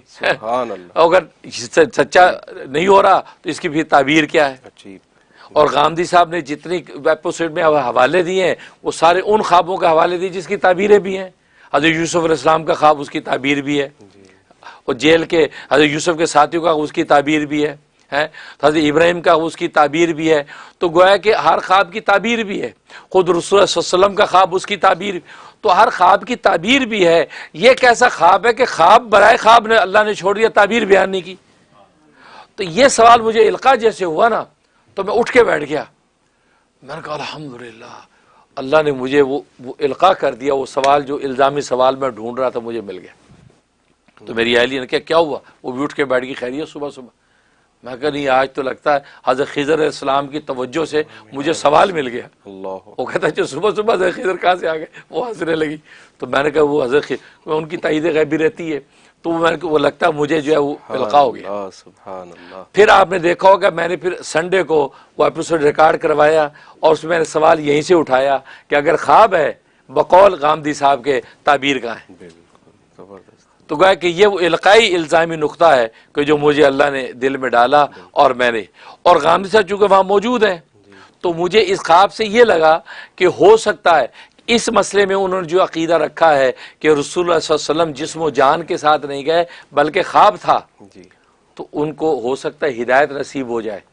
हैं, मेरे ख्वाब के अंदर लग रहा है कि मेरी बात को गौर से सुन रहे हैं, और जैसे उनका अपना मिजाज भी है, वो बड़े हम्बल हैं, बड़ी इनकिसारी के साथ कहते हैं मैं सीखना चाहता हूँ, मुझे कोई समझा दे तो मुझे कोई बात नहीं, तो मैं सीखना चाहता हूँ। तो मैंने कहा हो सकता है कि उनको फ़ायदा पहुँचे, इसलिए ये ख्वाब उनके लिए दावत हक़ हो। है, और वो एपिसोड मैंने रिकॉर्ड करवाया, तो उसके अंदर वो खुद देखें कि भाई इसके अंदर जो बातें मैंने की और मैंने साबित किया ख्वाब नहीं है, ये हकीकी वाक़या है, हकीकी वाक़या है, तभी तो उसकी कोई ताबीर बयान नहीं हुई कहीं पे, या तो ताबीर बयान होती, या फिर ख्वाब भी नबी का तो सच्चा होता है, तो फिर सच्चा होता। हज़रत इब्राहिम ने छुरी रखी थी गले पे ख्वाब में, तो फिर सच्चाई में भी तो रखी थी ना, है, बेदारी में भी रखी थी, तो नबी जब ख्वाब में गए हैं तो फिर सच्चाई में भी जाना चाहिए था। बिल्कुल, तो सच्चाई में भी जाना फिर आप मान लें अगर ख्वाब, तो मालूम ही हुआ कि ये बात आप बीच में छोड़ के चले गए जी, तो इसलिए तो फिर मुझे ये मैंने वो रिकॉर्ड कर एपिसोड, और ये ख्वाब मेरे दिमाग में आया कि रबीउल अव्वल का मौका है, नबी की रिफ़त व अज़मतों का बयान है, तो इस महीने में प्रोफेसर गामदी साहब इस नुक्ते पे गौर करें कि वो जिससे फिर वालिद साहब भी वहाँ मौजूद है उसी सफ़ में, तो वालिद साहब के उलूम जो मेरे ज़रिए से आगे पहुँच रहे हैं उससे गामदी साहब को फ़ायदा हो जाए, और इस मसले में जिसमें नबी की इतनी रिफ़त और अज़मत बयान हो रही है और उसको इतनी जो है वो नाक़िस कर रहे हैं ये कह के ये ख्वाब है। ठीक, और दूसरी एक और बात मैं गामदी साहब को कहना चाहता हूँ आपके चैनल के तवस्सुस से, वो ये कि गामदी साहब जो नज़रियात या जो इस्तिंबात बयान करते हैं वो उनके आम तौर पे अपने नहीं होते, ये उनके जो असाज़ा हैं, फ़राई हैं, इस्लाही हैं, ये उनके नज़रियात है जो उन्होंने अपने दौर में बयान किए, और उस वक़्त के उलमा ने उनको फरसुदा कर दिया, उनको रद्द कर दिया, और मोस्टली उम्मत ने उनको रद्द कर दिया। ये अब नई दुनिया के अंदर चूँकि सोशल मीडिया आ गया, पहले तो किताबों में रह जाती थी बात या माइक पर रह जाए, अब सोशल मीडिया आ गया, तो गामदी साहब मीडिया के अंदर आ गए, वो वही बातें वो अपने ख़ास अंदाज में पेश कर रहे हैं। तो या तो गामदी साहब से मेरी दरख्वास्त आपको अपने को इज्तिहादात पेश करें ना, अपने इससे बात निकालें, आप वो फ़राई और जो इस्लाही की बातें आगे पेश कर रहे हैं। ठीक, अब ये जो बात है कि ख्वाब था, ये तो सर सैयद अहमद खान वो उसने खुद जिसने मोजज़ात का इनकार किया है उसने खुद ये कहा कि ख्वाब है, अपनी तफसीर जो है सर सैयद अहमद खान की उसके अंदर उसने कहा कि ये जो ख्वाब था। आप वो नज़रिया लेके चल रहे हैं तो कोई कमाल तो ना हुआ। कमाल तो तब है आप कहते हैं मैं सीखना चाहता हूँ, तो आप या तो उससे कोई नई बात इस्तेमाल करें ना। आप तो पुराने लोग कि जो है मनशज़ शुज़ा फिन्नार का की हकीकत हो चुके हैं, जो अपना एक रास्ता इख्तियार किया उलमा अहले सुन्नत वल जमात के इज्तिमाई अक़ाइद से हटकर आप उसी को आगे लेके चल रहे हैं। अब चूंकि ये सोशल मीडिया की दुनिया है, अब जो गामदी साहब उसको जब बयान करते हैं तो सुनने वाला कहता है माशाल्लाह लगता है गामदी साहब ने आज ही ये इस्तेमाल किया है, क्योंकि उनको पहली वाली चीज़ को तो पता ही नहीं ना। हालांकि पता चला ये तो फलां का अकीदा है, फ़राई भी ये कहता है, इस्लाई भी ये कहता है, जो इनके उस्ताद है वो भी ये कहते हैं, उसी को आप आगे कर रहे हैं। तो मैं समझता हूँ कि गामदी साहब का ये कोई कमाल नहीं है, लिहाजा उनको अगर गौर करना है तो फिर आप एक नई चीज़ पर गौर करें ना। अब हमारे उनको दोनों को सुतोल के अब आप एक चीज़ निकालें, लेकिन नतीजा ये, अब आपने क्या किया, मिर्ज़ा कादियानी ने नबी ईसा अलैहिस्सलाम का इनकार कर दिया, अपने आप को मसीह मौत कह दिया, ईसा इस्लाम फौत हो चुके हैं, ठीक है ना। तो आपने भी वही अकीदा बयान कर दिया। तो गामदी साहब ने भी ये कहा ईसा इस्लाम फौत हो गए, जिंदा आसमानों पे कोई नहीं, ऐसे ईसा कोई नहीं आने वाले। तो ये मैं कहना चाहता हूँ, मैंने पहला खतमत वाला कादियानी का इसलिए बयान किया कि गामदी साहब ने कादियानियों वाला अकीदा इख्तियार कर लिया हयात ईसा के मसले में, और कादियानियों के हवाले से अल्लाह ने मुझे दिखा दिया उनका बुतलान बिल्कुल वाज़े है। तो वो बुतलान जब वाज़े उस बातिल अकीदे को आप इख्तियार कर रहे हैं तो आपके लिए तंबी है कि आपके लिए दावत फ़िक्र है कि आप ये इख्तियार ना करें, क्योंकि उसका बुतलान वाज़े है, वो बातिल। तो उस बातिल अकीदे को आपने इख्तियार कर लिया, हयात ईसा के मसले का इनकार कर दिया, ईसा इस्लाम जिंदा नहीं है, फौत हो चुके हैं, ठीक है ना। तो ये मतलब है। तो कहने का मकसद ये, और इस पर भी मैंने गामदी साहब के इस नुक्ते पर भी मैंने एपिसोड पूरा रिकॉर्ड करवाया है, क्योंकि मैंने उसमें ये बुनियादी बात ये की कि हयात ईसा तो कुरान से साबित है? मौत ईसा आप साबित करें, याद है मैंने उसमें स्टार्ट यहाँ से दिया। क्योंकि देखो बच्चा जब जिंदा पैदा हो जाता है और डॉक्टर जो उसको अलाइव लिख देते हैं, अब उसके लिए डेथ सर्टिफिकेट की जरूरत होती है ना, अलाइव की सर्टिफिकेट जरूरत तो नहीं है ना। अब डॉक्टर उसको मरने पर डेथ सर्टिफिकेट जारी करता है, ठीक है ना, उसको अलाइव का तो नहीं कहता, अलाइव तो हो चुका है। तो कुरान ने ईसा अलैहिस्सलाम को जिंदा पैदा किया, जिंदा पैदा हुआ, बचपन में बोला, मरियम की गोद में आया, सारा जिंदगी के सारे प्रोसेस कुरान बयान कर रहा है। तो अब उसके लिए हमें क्या चाहिए? डेथ सर्टिफिकेट चाहिए ना। तो कुरान से आप उसका डेथ सर्टिफिकेट साबित करें ना कि ईसा जिंदा पैदा हुई, कुरान बोल रहा है। अब आप कुरान ही से बताएं कि ईसा मर गया, ईसा मर गया, और आप कर क्या रहे हैं कि जिंदा पैदा होना ईसा का जिक्र कर रहे हैं, मरने का सारी दुनिया मर जाएगी, वो भी मर गए। ये तो कोई बात ना हुई है। अब ऐसे किसी डॉक्टर से कहें कि जी आज जो फलां साहब का डेथ सर्टिफिकेट जारी कर दें, और कहते हैं जी जारी है, सारे मर जा रहे, वो भी मर गया, क्या आप मानेंगे इसको? बेअक्ली की बात है। तो जब नाम के साथ जिंदा पैदा कर दिया तो नाम के साथ आप उसको मारें कुरान के जरिए पहले। तो मैंने कहा था गामदी साहब कुरान दानी का दावा है, तो फिर कुरान से ये भी सबक लेना कि कुरान से आप उनके नाम के साथ ईसा को मारे भी, ईसा मर गया है, और जबकि मर किया गया वहां तो कुरान नफी कर रहा है, वमा कतलू वमा सलबू, नहीं कत्ल किया, नहीं मरे, नहीं सूली चढ़े। खैर, तो वो पूरा एपिसोड में रिकॉर्ड करवाया। तो कहने का मकसद ये है, ये ख्वाब मैंने इसलिए बयान किया कि ये इसरा मिराज के मसले में भी गामदी साहब को गौर करना चाहिए कि ये जो मेरा ख्वाब है ये बिल्कुल मुबशरात में से है, बिल्कुल सच्चा साले ख्वाब है, सादी ख्वाब है। लिहाजा हो सकता है उनको इस पर दावत फ़िक्र मिले और वो जो है नबी पाक सल्लल्लाहु अलैहि वसल्लम के इसरा मिराज के की अज़मतों और रिफ़तों को मान लें कि जिंदा सलामत जिस्म जान के साथ आसमानों पे गए। अगली बात में ये कहता, तो अगर वो ये अकीदा मान लें, इसमें कौन सी उन पर गुमराही आती है ये भी बता दें। नहीं आती ना। आप तो नबी की शान बढ़ा ही रहे हैं ना, उसमें कोई ऐसी बात नहीं है। उस बढ़ने के अंदर किसी किस्म की कोई हुदूद से तजावुज़ भी नहीं कि आपने नबी को खुदा बना दिया हो। तो आपने उसकी एक अजमत की बात की है, तो नबी की अजमत की बात कहने पे अल्लाह को पकड़ेंगे? वो तो महबूब की अजमत में खुशी होंगे ना। तो आप अगर उनकी अजमत में उनको कहें जिंदा सलामत जिस्म जान के साथ चले गए, तो इसमें इसको मानने में किसी किस्म को गुमराही का अंदेशा नहीं, बल्कि अल्लाह के और मकबूलियत की उम्मीद है। ठीक है ना। तो इसलिए जो है ये आज का वाक़या मैंने इस निस्बत से ये दो ख्वाब, वरना मेरा मिजाज नहीं है मैं ख्वाबों को बयान करूं, क्योंकि ज़ाहिर है कि हम क्या, हमारी हकीकत क्या है। लेकिन चूँकि इन दोनों में दावत फ़िक्र, वहाँ कादियानियों के लिए दावत फ़िक्र है और यहाँ इनके लिए दावत फ़िक्र है, तो मुझे उम्मीद है कि अगर ये पॉजिटिव माना में और मेरे इस दर्द दिल को, क्योंकि मुझे किसी की तहक़ीर मकसूद नहीं, मैं तो जो है वो दर्द दिल के साथ जो है खुलूस नीयत से उनको दावत हक़ दे रहा हूँ। अगर उनको कबूल हो गया तो ये उनके लिए ज़ै किस्म ज़ै नसीब है। अल्लाह ताला कबूल फरमाए। आमीन आमीन। बहुत शुक्रिया, बड़ी गहरी बातें शेयर करने का, बहुत शुक्रिया, जज़ाकल्लाह। नाज़रीन, हमारा यहाँ पे बातों का सिलसिला तो ख़त्म हुआ है और मजलिस ज़िक्र अब शुरू होगी, तो हमारे साथ ज्वाइन रहिएगा। इंशाअल्लाह आप ज़िक्र शुरू करते हैं। ला इलाहा इल्लल्लाह। इंशाअल्लाह अभी महफ़िल ज़िक्र होगी। तमाम हाज़िरीन नाज़रीन एक मरतबा सूरह फ़ातिहा, 13 मरतबा सूरह इख़लास और 11 मरतबा दुरूद शरीफ पढ़ लें। औज़ु बिल्लाहि मिनश शैतानिर रजीम। Allah is calling you. Allah is calling you. Allah is calling you. Allah is calling you. Allah is calling you. Allah is calling you. Allah is calling you. Allah is calling. नाज़रीन हाज़रीन, दुआ कीजिए कि या अल्लाह हमने जो कुछ पढ़ा है इसका सवाब नबी करीम सल्लल्लाहु अलैहि वसल्लम के सदक़े और तुफ़ैल से तमाम रूहानी सिलसिलों के औलिया अल्लाह को उमूमन और सिलसिला चिश्तिया साबरिया के औलिया अल्लाह को खुसूसन पहुँचा दीजिए और उनकी रूहानी तवज्जुहात हमें अता फरमा दीजिए।